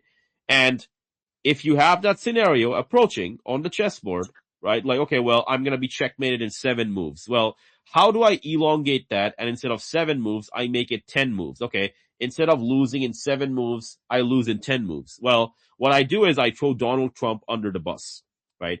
Oh, America is an amazing empire. It is an invincible empire. It is the best of Napoleon and whatever and his legions and the whole thing.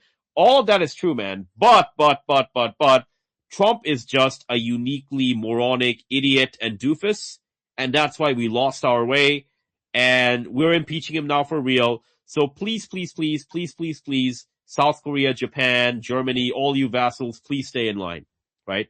America still got it, baby, right? Trump was just like a unique and so, like, in that world, which we're rapidly approaching, after the Iranian victory over America, right? Lindsey Graham will backstab Trump without a second of hesitation. Yeah, I just figure So in that because sense, he's a peacemaker. Yeah. I just figure because he can be seen actually more to be driving this, and Trump's just an idiot who listens to anyone, the last person in the room. But Lindsey Graham was like actively conferring with Bibi on how to convince Trump to do this. So in a way, I see him more culpable, and perhaps even more like in the end, he will be looked upon in a worse way. Maybe, I don't know. Lindsey Graham, and what's the name of that guy? John Bolton? And then there's like this other idiot, Bill Kristol. All of these fucking neocons, they're like lifelong neocons, right? They're all having cold feet. Every single one of them. Some of them have outright said it on podcasts and shows. Others are slowly beginning to get there. But like, they know what's going on, man. Like, the global energy markets are fucked. America is not an autarky, right? Without the helium and the sulfur, America falls apart, right? And all these other things are happening. He's got no fucking plan, man. Like, Lindsey Graham telling Bibi to attack. Well, hey, did Iran lose in 3 days? No, it didn't. Oh, fuck. We're on day 22. All of them are fucked, man. Like, what's gonna happen is, over the next several weeks and months, they're gonna try and figure out a way to throw Trump under the bus. Because that's the only move left on the chessboard with regard to, okay, well, we can kind of get people to believe that America is still kind of invincible, right? But it's an elongating move, right? People are still going to leave. Like the allies and the vassals are just going to leave, right? And as America gets attacked, right? Whether it's the bases in like the Pacific, whether it's like the Middle East, which is already happening, whether it's all these other places, whether it's terrorists, whether it's warlords, whether it's criminals, they're all coming for America, right? Because again, it's like the big lion that's like the leader of the pack, the alpha, right? For a long time, he used to fight directly. Then he became weaker. Then he became older. And then he still has a relatively impressive mane. He fights less, and he kind of like scares off the challengers. He scares them off by his appearance alone. But then one fine day, young challenger steps up and just like shows everyone that this guy's got a glass jaw, right? After that point, man, it's just brutal law of the jungle. It's gonna be like, okay, one challenger defeated him. All right, man, here's 10 more challengers who are gonna fight you at the same time. So there you go. David only had a sling and 5 stones. It's not even. Dead. Bibi is dead. If he's alive, he's so badly injured he can't appear in public. They've been using AI for him for 2 weeks. My bet is he's dead. Anybody wants to make it interesting, you're welcome to.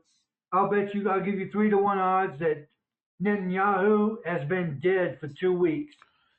I've been wondering about that myself. I mean, they have released several videos that were pretty clearly AI down to the 6 fingers. You don't do that if the guy's healthy. The guy's healthy, he could speak. We're just keeping him hidden and putting these up for shits and giggles. I mean, not that, like, the very fact that they felt required to use AI kind of gives me the feeling that, okay, something is going on here. Yair Netanyahu, his son, was off Twitter for 7 days. That's how long in Jewish history in Jewish tradition, that's how long you sit Shiva after a death. Exactly. That's what I was thinking. They were sitting Shiva for a week, and when they did come out with him, it was an AI. I think he must be dead. They've already grieved for him, and then they realized the country shouldn't find out he's dead, for a couple months, because it makes the whole thing look pointless and ridiculous, since Netanyahu was the driving force for this whole war. He just used Trump as a Shavascoy, but if he's dead, this whole thing is really ridiculous at that point. Hello, you still there? Yeah, I'm still here. Yep, I am still here. I don't really, I have no idea who's in charge. I think one of the problems here, I'm not sure whether Khomeini's son is still alive. I'm not sure whether Netanyahu is still alive. I'm reasonably convinced that Donald Trump is senile. But, there's a lot, truth is the first casualty of war, but in this situation, it's just been really hard to piece out what's going on. But of all these AI fakes, the most critical is Bibi Netanyahu, because if Bibi's dead, that was the whole driving force for this war. It's all he could talk about the past 30 years is starting this war against Iran. And if he was one of the first casualties, this thing has got to stop. It's really absurd. It is really Kubrickian at this point. If it continues to rattle on after they put the guy in the ground, that's ridiculous. Yeah, just got a message from my wife that, are you talking about Netanyahu? And it's like I'm telling her, several of the videos have pretty clear AI edits. I don't know why you would do that unless, this person was, injured, dead, or in hiding. I mean, that's the thing. I will say with Khomeini's son, he may be injured, or they may have just figured out that, okay, any video we make increases the chances he'll be spotted and have a missile dropped on him. Yeah. Or unless Bibi's been cloned by somebody with two different earlobes and 6 fingers, then we can assume they're using the AI to try to avoid telling the public that Bibi is dead. With Bibi goes the whole purpose of the war. That's it. As far as I'm concerned, close up and go home. I just want to say I don't think BB's dead at all. I think that he's just hiding. He's either underground or he's in undisclosed locations. Yeah, maybe. I don't see any proof he's dead. Yeah. He's probably hiding somewhere. I don't think it matters though. Like the whole point of this war. The whole point of this war is for the Iranians to drive out the Americans permanently, right? And decapitation is not going to do it. What you got to do is you got to destroy the American bases, get rid of the American embassies, right? And you got to control. And that's what they did. Yeah. And what they got to do. That's what they did because. Yeah. And what they got to do after that. I just want to say real quick. Yeah. Just a green zone has been evacuated. What they got to do after that. And what they got to do after that. What they got to do after all of that is they need to have a permanent new framework in place to control the Straits of Hormuz. Because a lot of people don't understand this, right? The Panama Canal is told. The Suez Canal is told, right? Everyone tells us Iran is such a bad country, right? Oh my gosh, Iran is so evil. Iran, since its existence from 1979, right, like as the Islamic Republic to the present day, right, it has not told the Straits of Hormuz, right? Hey man, I mean, these are our internal waters. Why do we not get to toll ships that pass through, right?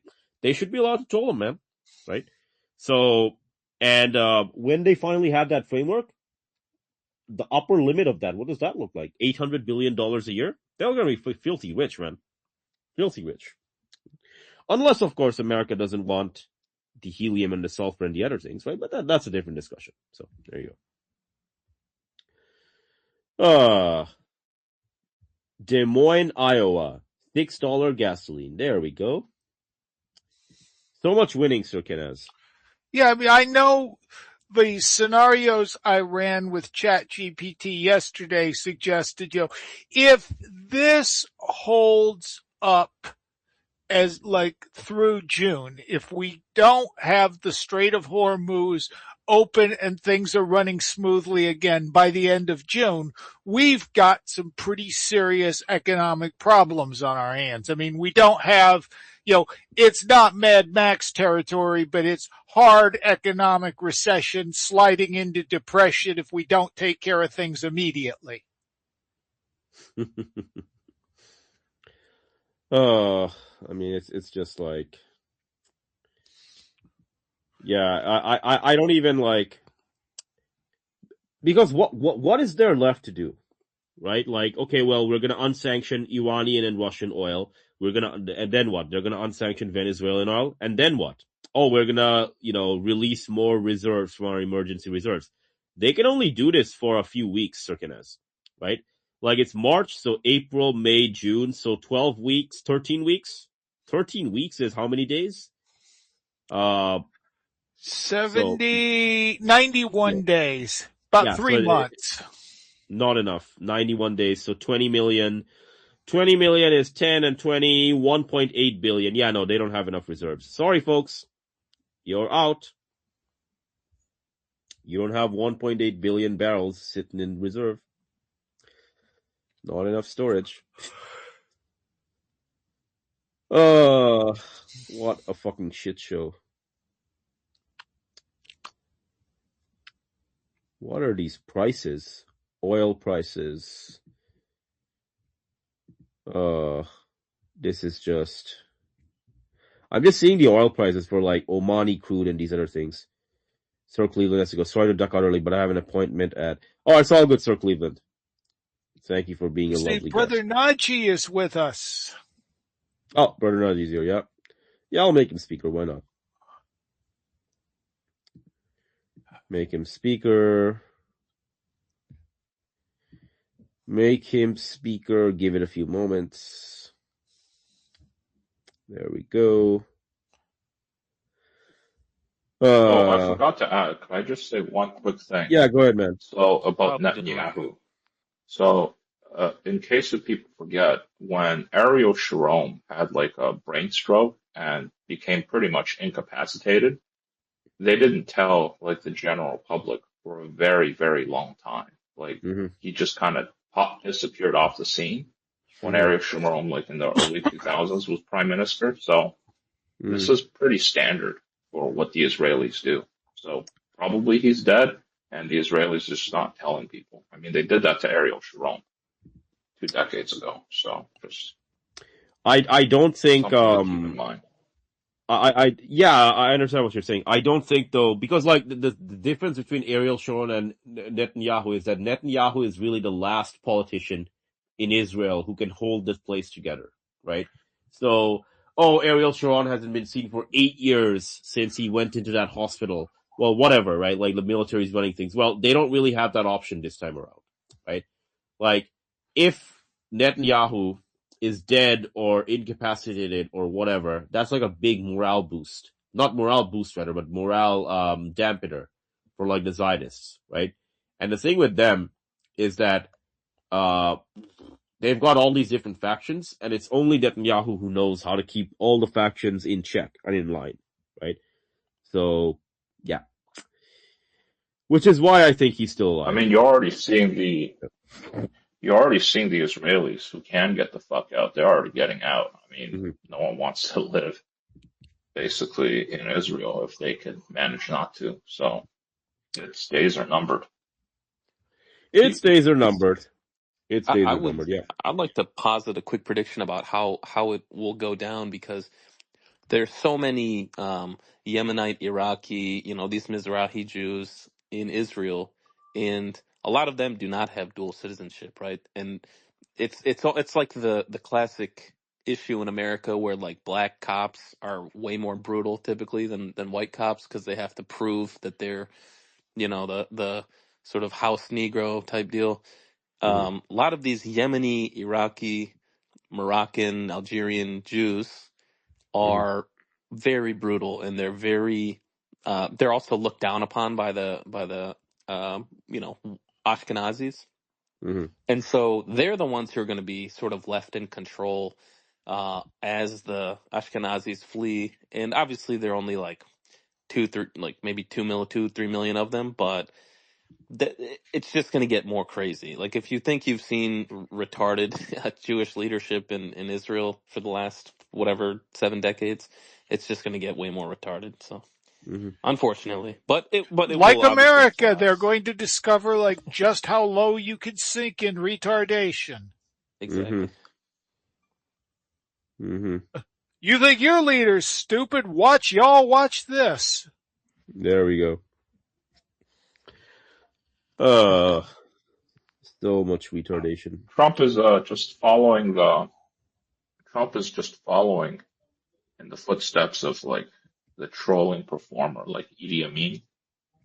People like him. Idi Amin was actually competent. Trump is not competent. So yeah, I agree with that. I mean, Idi Amin did some wild stuff to try to hang on to power, but outside of that, I mean, he was actually doing rational things to hang on to power. Trump is just enriching himself and his goon friends and whatever billionaire class that controls him. So he's Idi really just Amin, a dancing salesman, right? Idi Amin attacked Tanzania, a much larger country that was a neighbor, and I think in the end he was defeated, right? But like that is like 10 times more rational than what Trump is doing against Iran.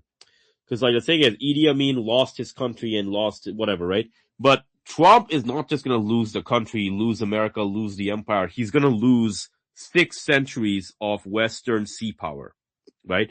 So Idi Amin is far more rational than Trump. Trump is a fucking retard compared to Idi Amin, bro. Okay, so you basically now have Donald Trump is crazier than like a cannibal. Yeah. We're looking back to the good old, wow, things would be so much better here if we could just get rid of Trump and replace him with Idi Amin. Yeah, that's basically Well, what it is. have you guys seen Idi Amin's son? Just absolutely spitting on Twitter about, like, he just breaks down the entire Zionist complex that controls America, and like it's the most based, like most precise in like perfect English. You guys got to check him out if you haven't seen him. Mm. Yeah. So much stupidity. Legitimately, who would be a good like write-in candidate for the United States at this point? Like Norman Finkelstein or some like who would What, get sorry, us? what's the question?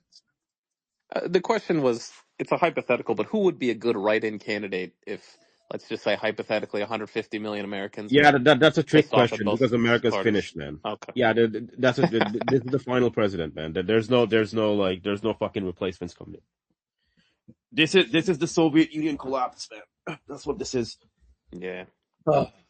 There's not gonna be like a fucking write-in candidate or whatever the fuck, right? Like, is there gonna be an election in 2028? I mean, if Trump keeps going down this path, probably not, right? There's gonna be an election in 2026, right? I mean, the Democrats are gonna win everything. They're gonna impeach him for real, right? And after that, well, like JD Vance is already saying that, oh, I'm not gonna run in 2028 due to family reasons or whatever. Like, buddy, you're not gonna run for family reasons. Bullshit, man. You're not gonna run because there won't be a country left. Yeah, Oh man. it's gonna be funny when the Democrats win everything and then they continue to support Israel with everything they have. And everyone's just like, dude, they're like, oh, Israel's getting bombed on the daily. We have to protect them. And their whole base is just going to be like, oh, okay, we finally learn our lesson, but it's too late. It's not So, about learning a lesson, man. That's not gonna happen. Even that's not gonna happen. Like, what's gonna happen is the Democrats are gonna only do one thing. They're only gonna focus on one thing, which is we gotta impeach Trump, and we gotta do it because we have to tell everyone, the vassals, right? We gotta tell them that America is still invincible, right? Trump is just one big bad apple. Throw the one big bad apple out. America is still invincible, man. America can still defend the 800 bases or whatever the fuck and do all these other things, right? That's what they're gonna do, right? All this other Israel crap, like this crap, they are about to enter an economic global depression, all right? Brought about via the supply shocks of Hormuz, right? They don't really have time for Israel, man. Sorry. yeah, I hear you. I hear you. You're right. They all libs are and normies. They all just scapegoat Trump, and I'm like, that's necessary, but it's not sufficient, right? Like you can, right? You can throw away Trump. That's a good thing. I agree with you there, but that doesn't fix the country. Like you can have car keys, but that doesn't mean you're driving a car. That just means you have car keys, right? So yeah. But yeah, it's a complete shit show, and yeah, no, like I don't think any of this matters anymore, right? I don't think like whatchamacallit. I don't think we are going to see Trump amount to anything. Like all this stuff, reform, America first, blah blah blah. It's all a bunch of fucking lies. It was all slop for the goyim, right? Like the goyim, like whenever they talk about nationalism, populism, patriotism, blah blah blah blah blah, 50 more adjectives. It's just like goy slop. It's goyim feed. It's feed for the cattle, right? The cattle slurped it up, and here we are, war with Iran, right? So,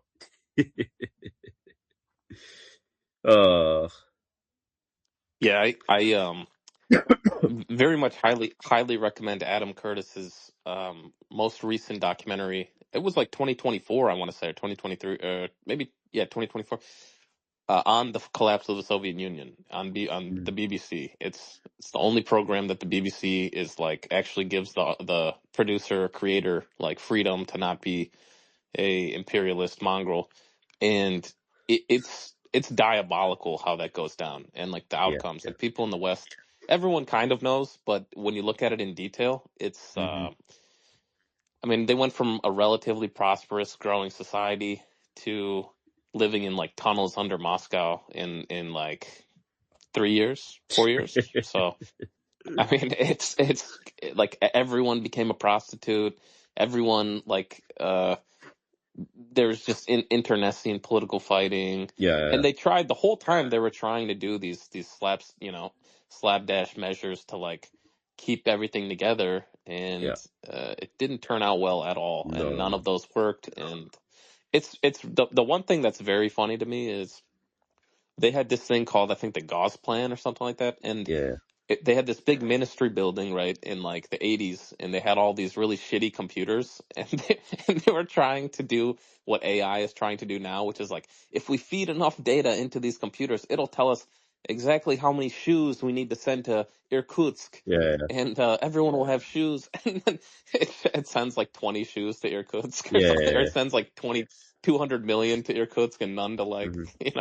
and it's like, God bless, man. It's the same thing. We're trying to play God, and Mm-hmm. we're spiritually defunct. Detritus, neither nation nor empire. Detritus to be cleared, so that something new can be born. What do you see as that something new, Sir Ahnaf? I mean, we've talked about this before, but might as well. Might as well.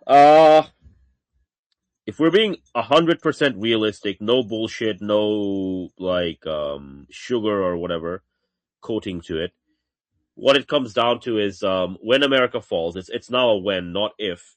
You're gonna enter a real dark age, right? And in that dark age, the different nations of the world are gonna fight one another, right? So this is gonna be actual World War III. Like, if you want like the maximum body count and death count for World War III, you actually get a much higher body count if America is dead, right? So, which is what I expect.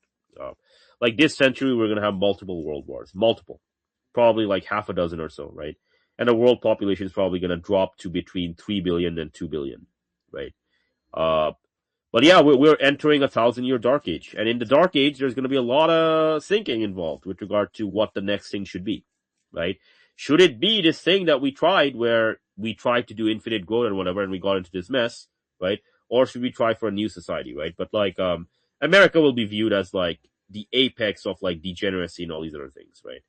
Uh, let me actually read this thing. Actually, I just found something. Ori Goldberg. This is one of these like fucking Israelis. Right? All right. There's a new feature to missile sirens here in Israel. Whenever you hear one, especially if they're not in your district, you hear the rumble of jets. That tells me that Israel is running out of interceptor missiles and must scramble jets every time. Does that make sense? All right. And then there's a guy called Coke who responds as follows. The real reason this is happening is because Iran has successfully taken out all of the X-band radars across the Middle East. So there were 4 of them. I think all 4 of them have been taken out. These cost billions of dollars, decades to build, and are irreplaceable at current procurement rates. X-band radars are critical for detecting incoming ... Let me see. Hang on a second. Yeah, for detecting incoming missile strikes from a long range, but more importantly, yes. So the X-band radars, they don't just detect, right? They also discriminate between actual missile warheads, chaff, submunitions, booster stages, or other miscellaneous debris. Without this, the entire missile defense strategy of Israel collapses, as has been witnessed in the past week, because it becomes impossible to smartly utilize interceptors, and instead, full clips of multi-million-dollar upper-tier interceptors get wasted on nonsense, essentially making interception rapidly unsustainable. The dead giveaway of Israel's interception doctrine having collapsed was Iran utilizing Khorramshahr 4 missiles with sub-munition payloads. This would specifically be reserved for phases of the war where Israel both has few interceptors and also no ability to then distinguish between interceptors and other stuff, namely chaff, penetration aids, miscellaneous debris, etc. Otherwise, Israel could use smart identification to send an interceptor to hit the Khorramshahr 4 warhead before the sub-munitions separated, wasting Iran's expensive sub-munition warheads. These sub-munition warheads have a CEP of a few kilometers. They are literally designed to pepper entire air bases, destroying airframes, destroying several runways at once, destroying refueling systems, and decreasing rather the sortie generation rate at each airbase significantly. This produces an exponentially profitable situation for Iran, where enemy defenses scale down at a simultaneous rate that enemy offenses do, both at non-linear rates. Okay, this means that every single time any missile launch is detected by Israel, they have to get as many air assets airborne as is humanly possible, or risk having them destroyed, as the submunitions can even penetrate bunkers and hardened airframe shelters. Without this, the Israeli Air Force literally gets ground down to zero airframes in a matter of days. This takes expensive fuel, expensive pilots on duty time, and has the net result of reducing combat readiness. If Iran steps up the frequency of attacks, it also means that eventually Israel has to evac the planes to a foreign country, dropping their offensive sortie capability to zero, essentially surrendering rather in the war to Iran. Ouch. Yeah, that's basically the plan. Yeah, I noticed recently the reports of attacks on Iran have dropped precipitously. Yeah. Like, has anyone else noticed that? Well, Because we used to, the first few days of war, it was like, yeah. reports of explosions here or there, but now it's kind of crickets. The sortie rates are dog shit, man. Like the sortie rates are actual dog shit, right?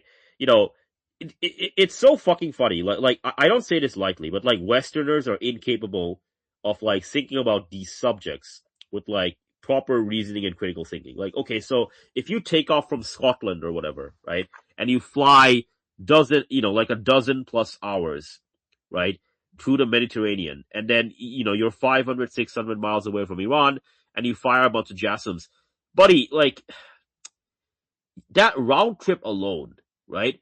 Do that 10 times. How many days is that, right? And you're firing like 1,000 pounds of explosive. You're chaperoning the crap, right? What do the Iranians do? They click a button and the explosive reaches the target in like 30 minutes or less, right? This is bullshit, right? And it's gonna get more and more bullshit as the days and weeks go by, right? Iran's gonna win harder and harder, and they're gonna come up with some excuses, man. They're gonna be like, oh no, we actually destroyed Iran, we already won, and all these other things. But like, people can see what's going on, man. Like, there's no fucking interceptors left, right? It's all like fucking cluster submunitions and all this other crap that's being used. It's over, man. It's fucking over. And like if Trump exits the war now, he might as well surrender. He might as well surrender the Middle East to Iran at that point, right? Because that's what it would be viewed as, basically. Yeah, so there we go. All right, let me follow this guy. He's actually a good guy. I like his takes. All right. So there's some minor breaking news. Two things. One, Trump decided to threaten NATO again and the EU and say, if you don't help, I'm going to take Greenland or something like that. And then the other thing is that in wave 72 of the Operation True Promise 4, Iran used 72 heavy missiles. So there you go. Yeah. What a fucking shit show. Dun dun dun. So much bullshit. I'm just gonna copy paste this guy because he makes a lot of interesting points. Right. He makes a lot of interesting points. The Western Goyim, they're gonna say, oh, Iran's using the Khorramshahr 4, that's Iran being defeated. No, dude, Iran's using the Khorramshahr 4 because all your defenses are gone, man. That's why they're using these things, to destroy your runways and shit. They can keep firing missiles until you finally retreat. And at that point, by the way, like, if the Israelis send their jets over to like Cyprus or whatever, right? Like they don't have an air force, man, and now they're gonna be fighting on the infantry front with regard to like actual soldiers, right? So good luck with that, I guess. Oh, Sir Ornov is here. Perfect. Sir Arnav, greetings, Arnav. Mm-hmm. Greetings, gentlemen. So what are you guys discussing? I thought that the war is over. US has won. Like, hey man, America's been winning so much that they unsanctioned Iranian oil. You know, the country that they're at war with.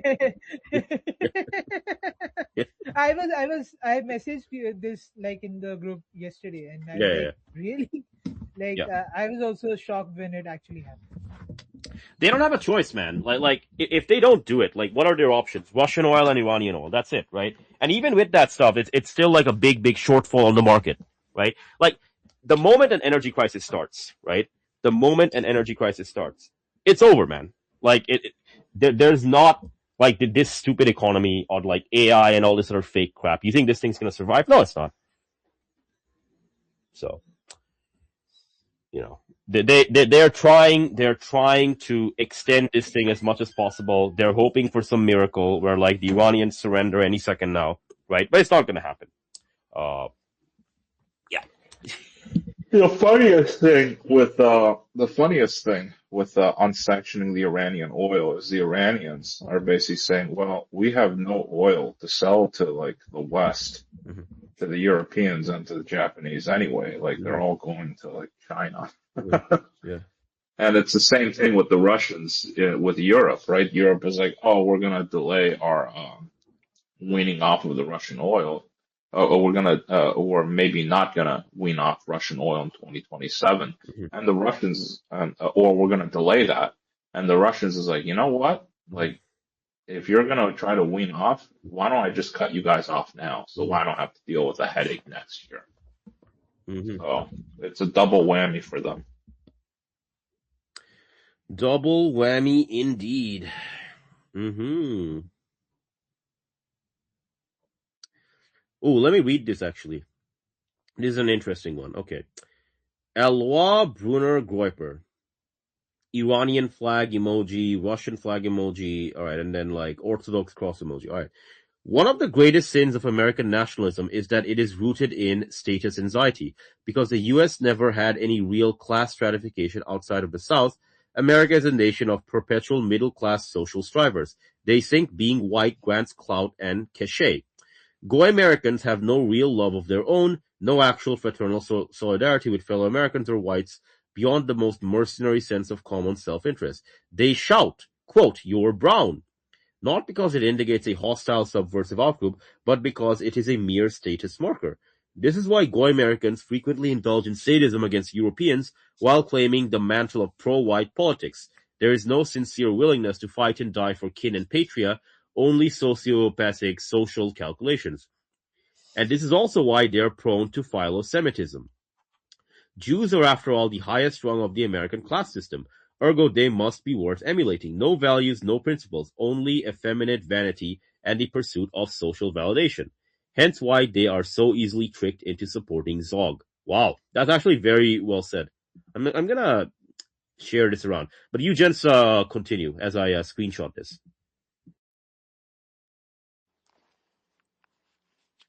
Yeah, that is a very good point. One other thing I would like to bring up is the level of denialism. I don't know if you guys have been speaking to neighbors or friends, or I was at the bank yesterday and I made a comment to the teller, a very young, cute girl, and I guess I was just kind of having fun, and I was like, she was like, "Oh, having a good day?" I was like, "Yeah, yeah, everything's well, except for, gas prices are going up, and I do deliveries sometimes, so that directly affects my income." And she was like, "Oh, yeah, gas is one of those things that I just write it off because I know I have to buy it." I was like, "Yeah, it's pretty inelastic." And she was like, "Well, yeah, I guess ignorance is bliss at some level, like." And I was like, after I asked her about like Hormuz, but yeah, the level of denialism is just insane. Like, when will we see what Malcolm predicted? Like the great wave of like anti-Semitism rising? Because people are gonna have to realize at some point. Yeah, Or Well, the they like don't have to recession is realize, not man. here yet. Yeah, but bro, they don't have to realize. They can just be detritus and get wiped out. That's the thing. They don't have to realize anything. They can just stick their head further and further into the sand. They can get turned into stir Uh, fried beef or like steak, man. They don't have to realize anything. Like you're saying, they gotta wake up. They gotta realize. No, dude, they don't have to do anything. They can just become extinct. I don't see what the fucking problem is, man. Mhm, yeah, sweet Jesus. mhm. So there you go. Yeah, I shared this on the Telegram group. I think that was a very good bunch of observations made by this gentleman. But okay, let me follow this guy as well. Yeah, a lot of interesting guys on Twitter, right? I come here for these fringe intellects, as opposed to like all the idiots on Substack these days. Yeah, Substack has become like a fucking cringe place, man. Right? I still publish my stuff there, but yeah, it's just like there's no rational thinking anymore with regard to like these. I mean, we are now down to bare minimums here, like Yeah, with yeah. the energy choke. So like all this culture bullshit goes away, right? Culture war bullshit. Yeah. It's Yeah, all yeah. bullshit, man. It's all bullshit. Like if you don't have helium, you don't have AI. If you don't have sulfur, you don't have fucking fertilizer or whatever, right? All this crap about we gotta have the right like flag for America and Canada and the ancestors and this that. Buddy, shut the fuck up. Get out of here, man. Right? If you want to be 12 years old, there's like a community center 5 blocks down from where I'm at, right? Go there or whatever, right? But that's what the fucking bullshit is, man. It's just like, let me see what this guy's saying. Yeah.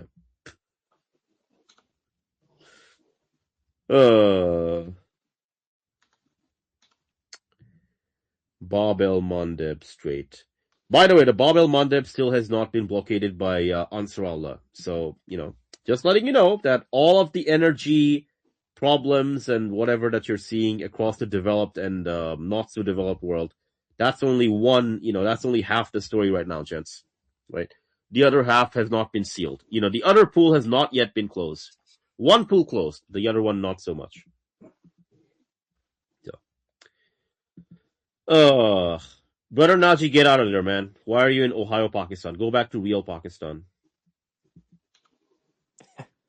I hopefully will be able to get a ticket that I'm able to afford, although jet fuel prices are skyrocketing, so that might inhibit me. Mhm.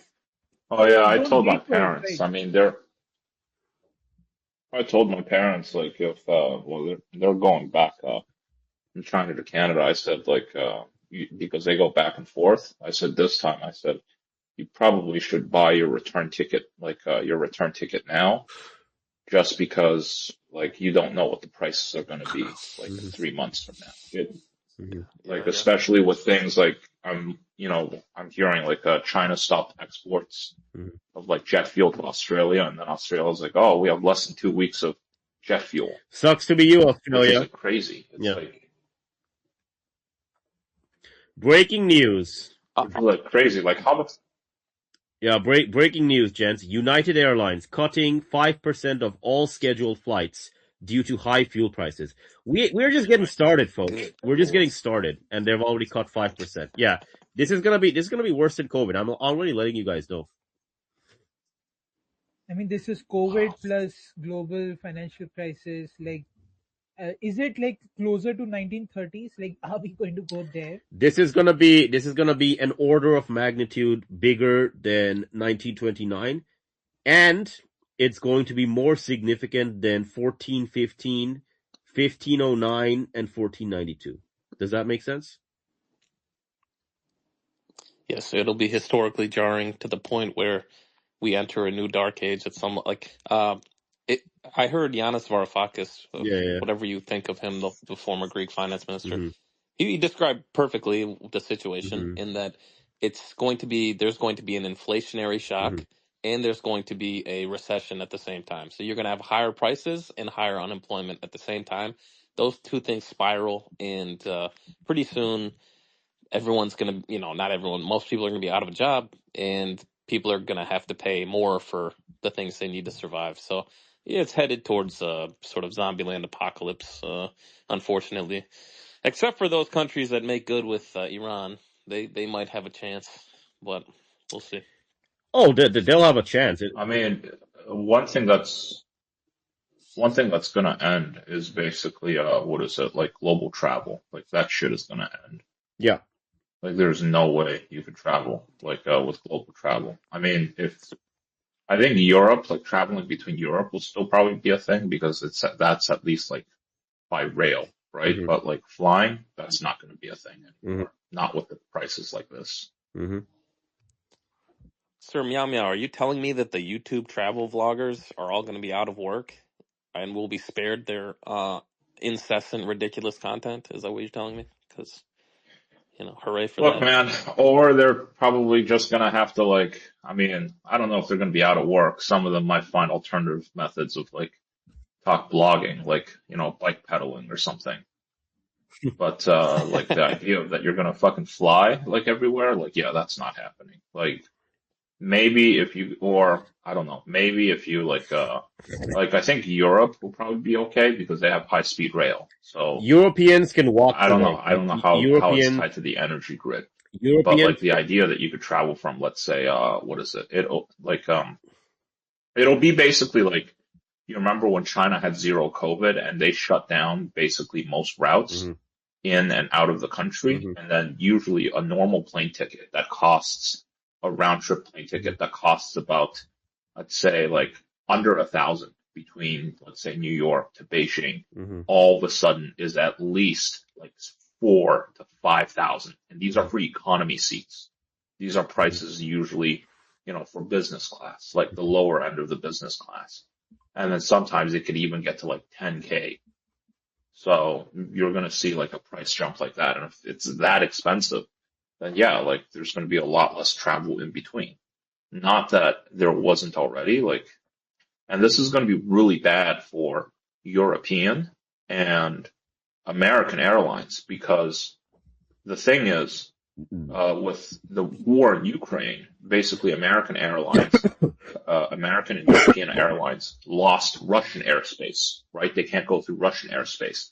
So they've lost the access going from, Europe to Asia, going through Russia, right? Hmm. So most of it diverts and it goes through the Middle East. Well, now there's all this now there's this basically flare up in the Middle East. You're essentially, it's going to be very, very hard. Like your only options is probably traveling by plane by Russian carriers or Chinese airlines. Yeah. Yeah. Yeah. Well, people need to worry about something else other than planes. Planes are just like whatever, man. Okay.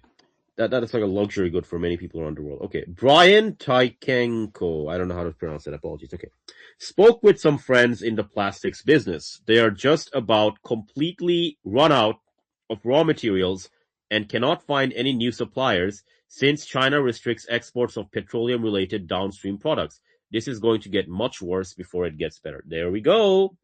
There we go, folks. Remember, it's not just oil and gas. It's also derivatives. It's also chemicals. It's also helium. It's also sulfur. It's also all these other things. I have one correction to make. Don't forget fertilizers. Don't Yeah. forget fertilizers.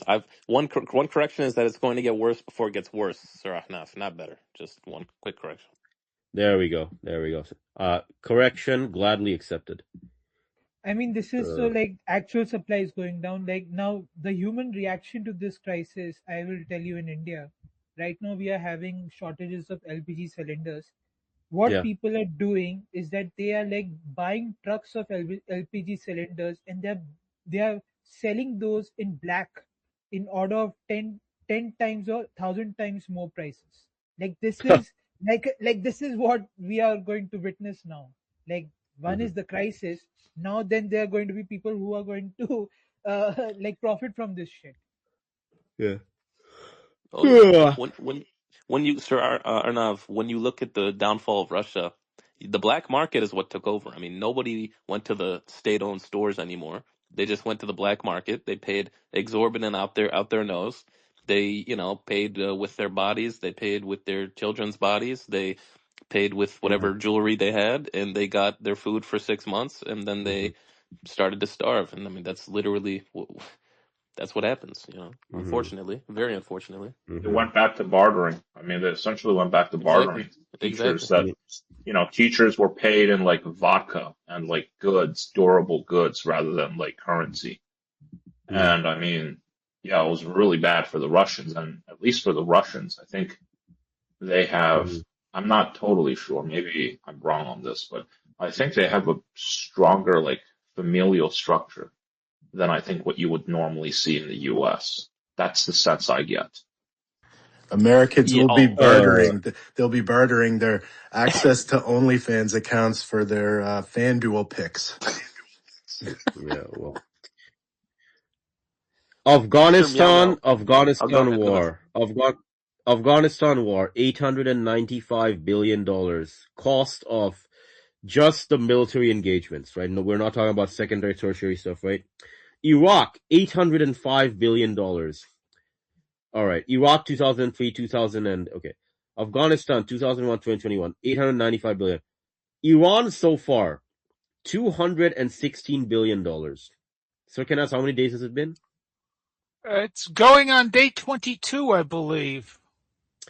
So I'm going to say roughly $10 billion a day. Roughly.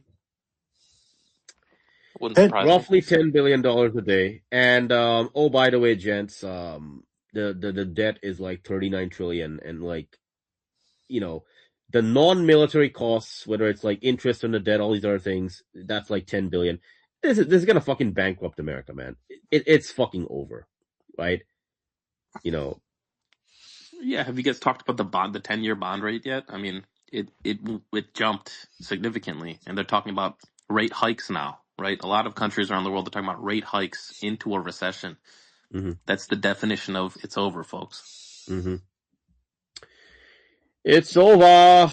Game had over. to fight Iran over there so that they wouldn't come to America. I feel so. These I feel 82nd so Airborne much guys. safer. Yeah. I mean, I really do. Like, As an American, you feel safer as an American? Absolutely. Like, just imagine if Iran had come over here. There we go. Like, they were going to come in on the Iranian Navy that we sunk, on day 1 through 3.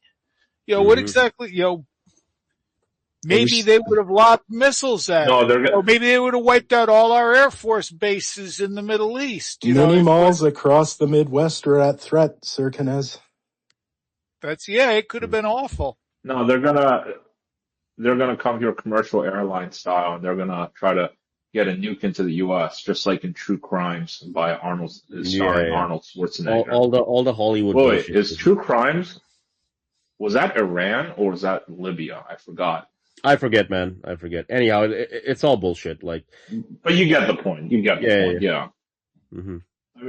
I mean, like a marginally related point. After September 11th, they were talking about all this, terrorism prevention funding, and like most of it just went to like fucking, middle of nowhere flyover USA, and like some of them just appropriate for like a petting zoo in like, Alabama, and people were like, "What the fuck is this?" So it's just a cash cow grab. Yeah. Well, they're probably going to use more excuses. I don't know. Check your social media, and then clamp down on basically dissent.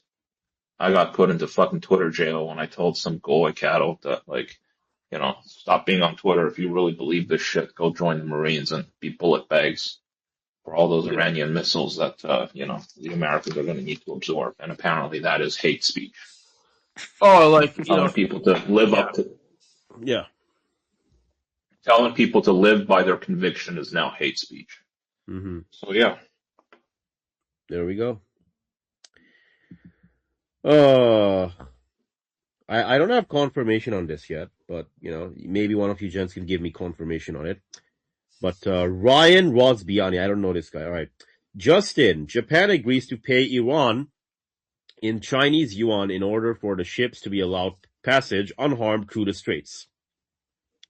All countries who want their ships to pass the straits will have to pay Iran with yuan. This is a win for China and Iran. Huge hit to the petrodollar. Yeah, I mean, yeah, Sir Kenaz. I mean, it looks like the Iranians are gonna take payment in Chinese yuan. So there you go. Yeah, I mean, we managed to, we killed the petrodollar. I mean, congratulations. Let's add that to the list of Donald Trump's achievements. Remember the petrodollar? Well, thank Trump. There we go. Saddam Hussein laughing. Mm. Oh, Yeah, it's funny that Wait, the is the petrodollar. green zone Go ahead. is the sorry. green zone still around, or did it fall? The green zone in Baghdad, Well, It's Victoria still there. Base like, did was it burning fall? last night pretty good. I don't know if all of it burned because it's pretty big, but yes, multiple parts of it were on fire last night. Yeah, Mm-hmm. the Iraqi PMF groups they send FPV drones at free will just around the base. I saw a video a couple days back of an FPV drone just literally hunting and seeking any movement of personnel. The entire base was completely shut down. Not a single human being on the street, and it's a giant area. It's like the size of Central Park or something like this. So, it's shut down. They've evacuated whoever they can. It hasn't been completely Mm-hmm. evacuated though. I know there's still personnel there, but I know a lot of NATO troops actually were just pulled out. I saw a bunch of Polish soldiers debarking from a plane back into Poland from Iraq, from Baghdad, from the Green Zone. I was like, why the fuck were the Polish in Baghdad? But such is life. Yeah. Mm-hmm. Poles are not known for their intellect, if you'll forgive me. So they've always had, basically during the Cold War, like all this very derisive Polish jokes. Like, how many Poles does it take to screw on a light bulb? And it's like a lot of Poles because, well, Mm-hmm. they're idiots. Oh yeah. Yes. I'm dying here. That's great. Mm-hmm. Dum dee dum dee dum dum dum. All right. What is this thing that I got? I'm just seeing what's on my feed. Okay. Well, you're scanning that, sir, and off might I don't know if you guys talked about this. I stepped away for a minute, but apparently there was a brigade of Israeli soldiers who went missing in Lebanon overnight. So we're going to hear the hostage rhetoric again.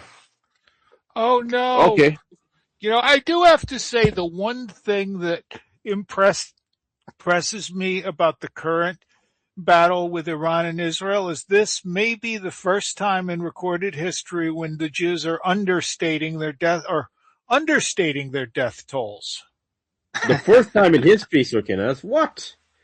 I mean, What? it's like, I'm like, think about it. It's like, they shot 20 soldiers. Why aren't you crying? Can't you be afraid of like these 100 soldiers? 1,000 of them were turned into lampshades and soap. 10,000 soldiers are dead and you have no cart. What's wrong with you? So, Sir Kenez, all I would say is they need to know the total number that they can hide before they have to multiply it by 6 to tell us all what actually happened. Yeah, I mean, I shouldn't joke. I mean, the Holocaust is no laughing matter. My uncle was in a concentration camp and he was terrorized. I mean, they had a masturbation machine, wouldn't let him use it. I mean, I remember it was horrible. He'd wake up in the middle of the night in a cold sweat, fapping. Never again. Oh my goodness. I have one comment, Sir Kenaz. I think something that struck me a few days ago was that Israel, when they do these incursions into South Lebanon or into Gaza or wherever, they seem to use relatively small numbers. They use 1, 2, 3 brigades, 8 to 12,000 soldiers. One, because of their small areas, it's hard to fit 50,000 soldiers. But another thing is that the desertion rates and the not returning the call to duty once you're called up again from the reservists has gone up astronomically. It's at like 30-40%. And I think that's because every time they go in, they take casualties, they don't do anything constructive, and then they leave, and all these 19 to 22-year-olds are like, yeah, I was scared shitless the whole time I was there. My buddy got killed. My other buddy got wounded. Why would I go back? And so they can't send in 40, 50,000 troops because that means 20,000 won't come back for the next time. So Yeah. that's just one reason why they would hide casualties. Oh, so much nonsense. Doom. Well, S&P the idea 500. that Israel has the best military in the Middle East, that's gone. So the Oh, knives will be coming out for them very, very soon. mm-hmm. This The region other must thing be cleansed. is, This region must be cleansed of their American vile presence. Muhammad Javad Hajj Ali Akbari, Tehran Friday Prayer Imam. Filth must be purified from the Islamic region. Speaking at the Eid al-Fitr prayers in Tehran. There we go. My man. Woo! Let's go. Preach.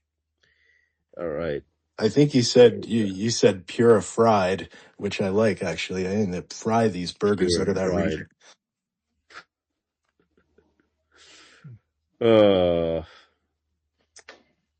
well, as I've said before, these goy cattle, if they do go into basically taking the island, those goy cattle are going to be turned into burger patties. At the rate things are going, I think that's a foregone conclusion, especially if there are land troops on any of these islands, right? They're just going to be hit by missiles, bro. Like, they're going to be hit by missiles, and the main No, thing that's or going to not. kill them Relax, is relax, yeah. relax. The 12D chess move is going to be, we're going to put like a big army, and then we're going to basically the staging area is going to be at Mecca and Medina. Mm-hmm. So we're going to stage in Saudi Arabia, and we're going to put them in Mecca and Medina. Mm-hmm. Yeah. They'd get stoned to death there. But to your point, Sir Ahnaf, did you see the Al Azhar Grand Sheikh gave this a sermon in front of Sisi? He said, quote, "O people of Egypt and soldiers of Egypt in particular, march forward and don't look back. Comply with the saying of the Prophet Muhammad, peace be upon him. On the day he handed the banner to the Lion of God, the victorious, the Lion of the East and the West, Ali, on the day of Khaybar. Oh, Ali, take the banner and do not turn back." Sir Ahnaf, would you like to illuminate the good folks about what Khaybar was, and if you would like to, or I can, it doesn't matter. Go for it, good sir. Okay. Go for it, good sir. Khaybar was one of the Jewish strongholds in the Arabian Peninsula, and they were complicit with the Quraysh, and they were complicit with other enemies of the Prophet Muhammad. And so after the Prophet Muhammad took Mecca again and assembled and essentially reunified the peninsula, he marched to Khaybar, and Ali destroyed the gate, and they got in eventually after a long siege. And the Jews actually at the time in the Arabian Peninsula were very technologically advanced. They had walls, they had sort of a lot of things that the Arabs didn't. The Arabs were Bedouin, lived in small houses, this and that. So the Jews thought they were good, and the Arabs, Muslims came and destroyed them. They pretty much wiped them out. So there you go. That's an interesting reference to say in front of Abdel Fattah Sisi during the Eid sermon in Al Azhar Mosque, which is like top 3 centers of learning in the Islamic world. So just knives coming out, Sir Meow Meow, as you said. I'm just seeing if there's anything else to cover here. Joint IRGC Hezbollah attack on Israel. Rockets from Hezbollah towards Nahariya, missiles from Iran towards Dimona. Yeah, there's gonna be several days and weeks of this. There's gonna be several days and weeks of this. Alright, what else do we have here? I'm just seeing if I'm missing anything.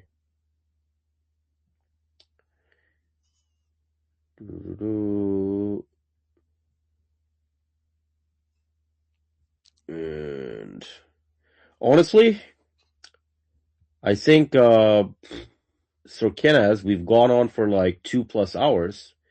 Maybe a shorter one, but yeah, I was kind of thinking that I got some things to do today, but no, I think we got a lot of we did get a lot of stuff accomplished here, and it's, I am looking forward to what we have to come up with, tomorrow and in the weeks to come. Like, my personal feeling is like, my gut feeling right now, and this is just a gut feeling, I'm not saying it is, I'm guessing Donald Trump declares victory before week 6.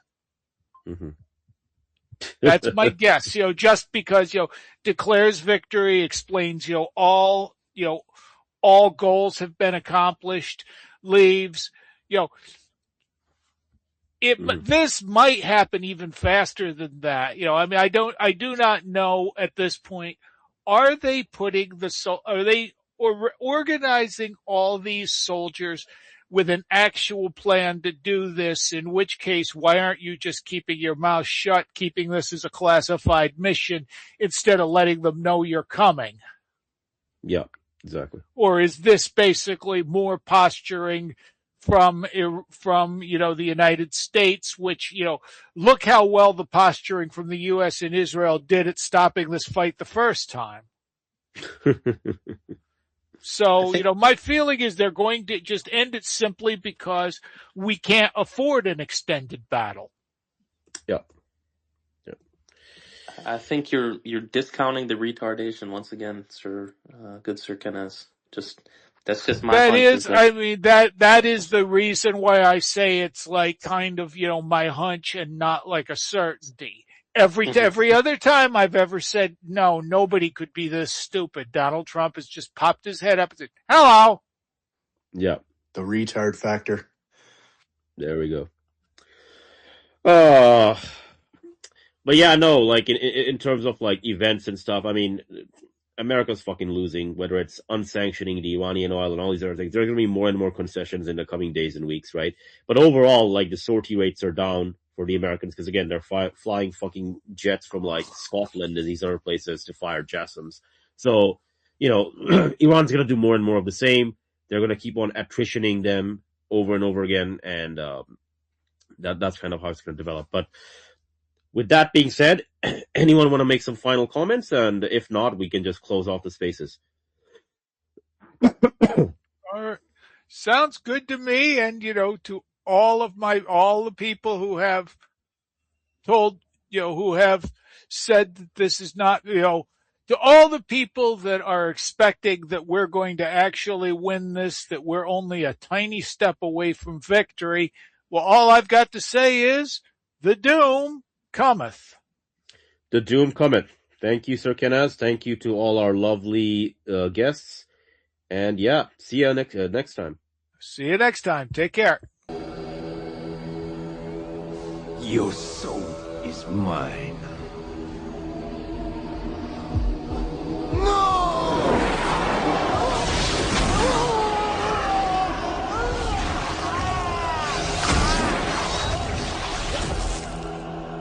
Fate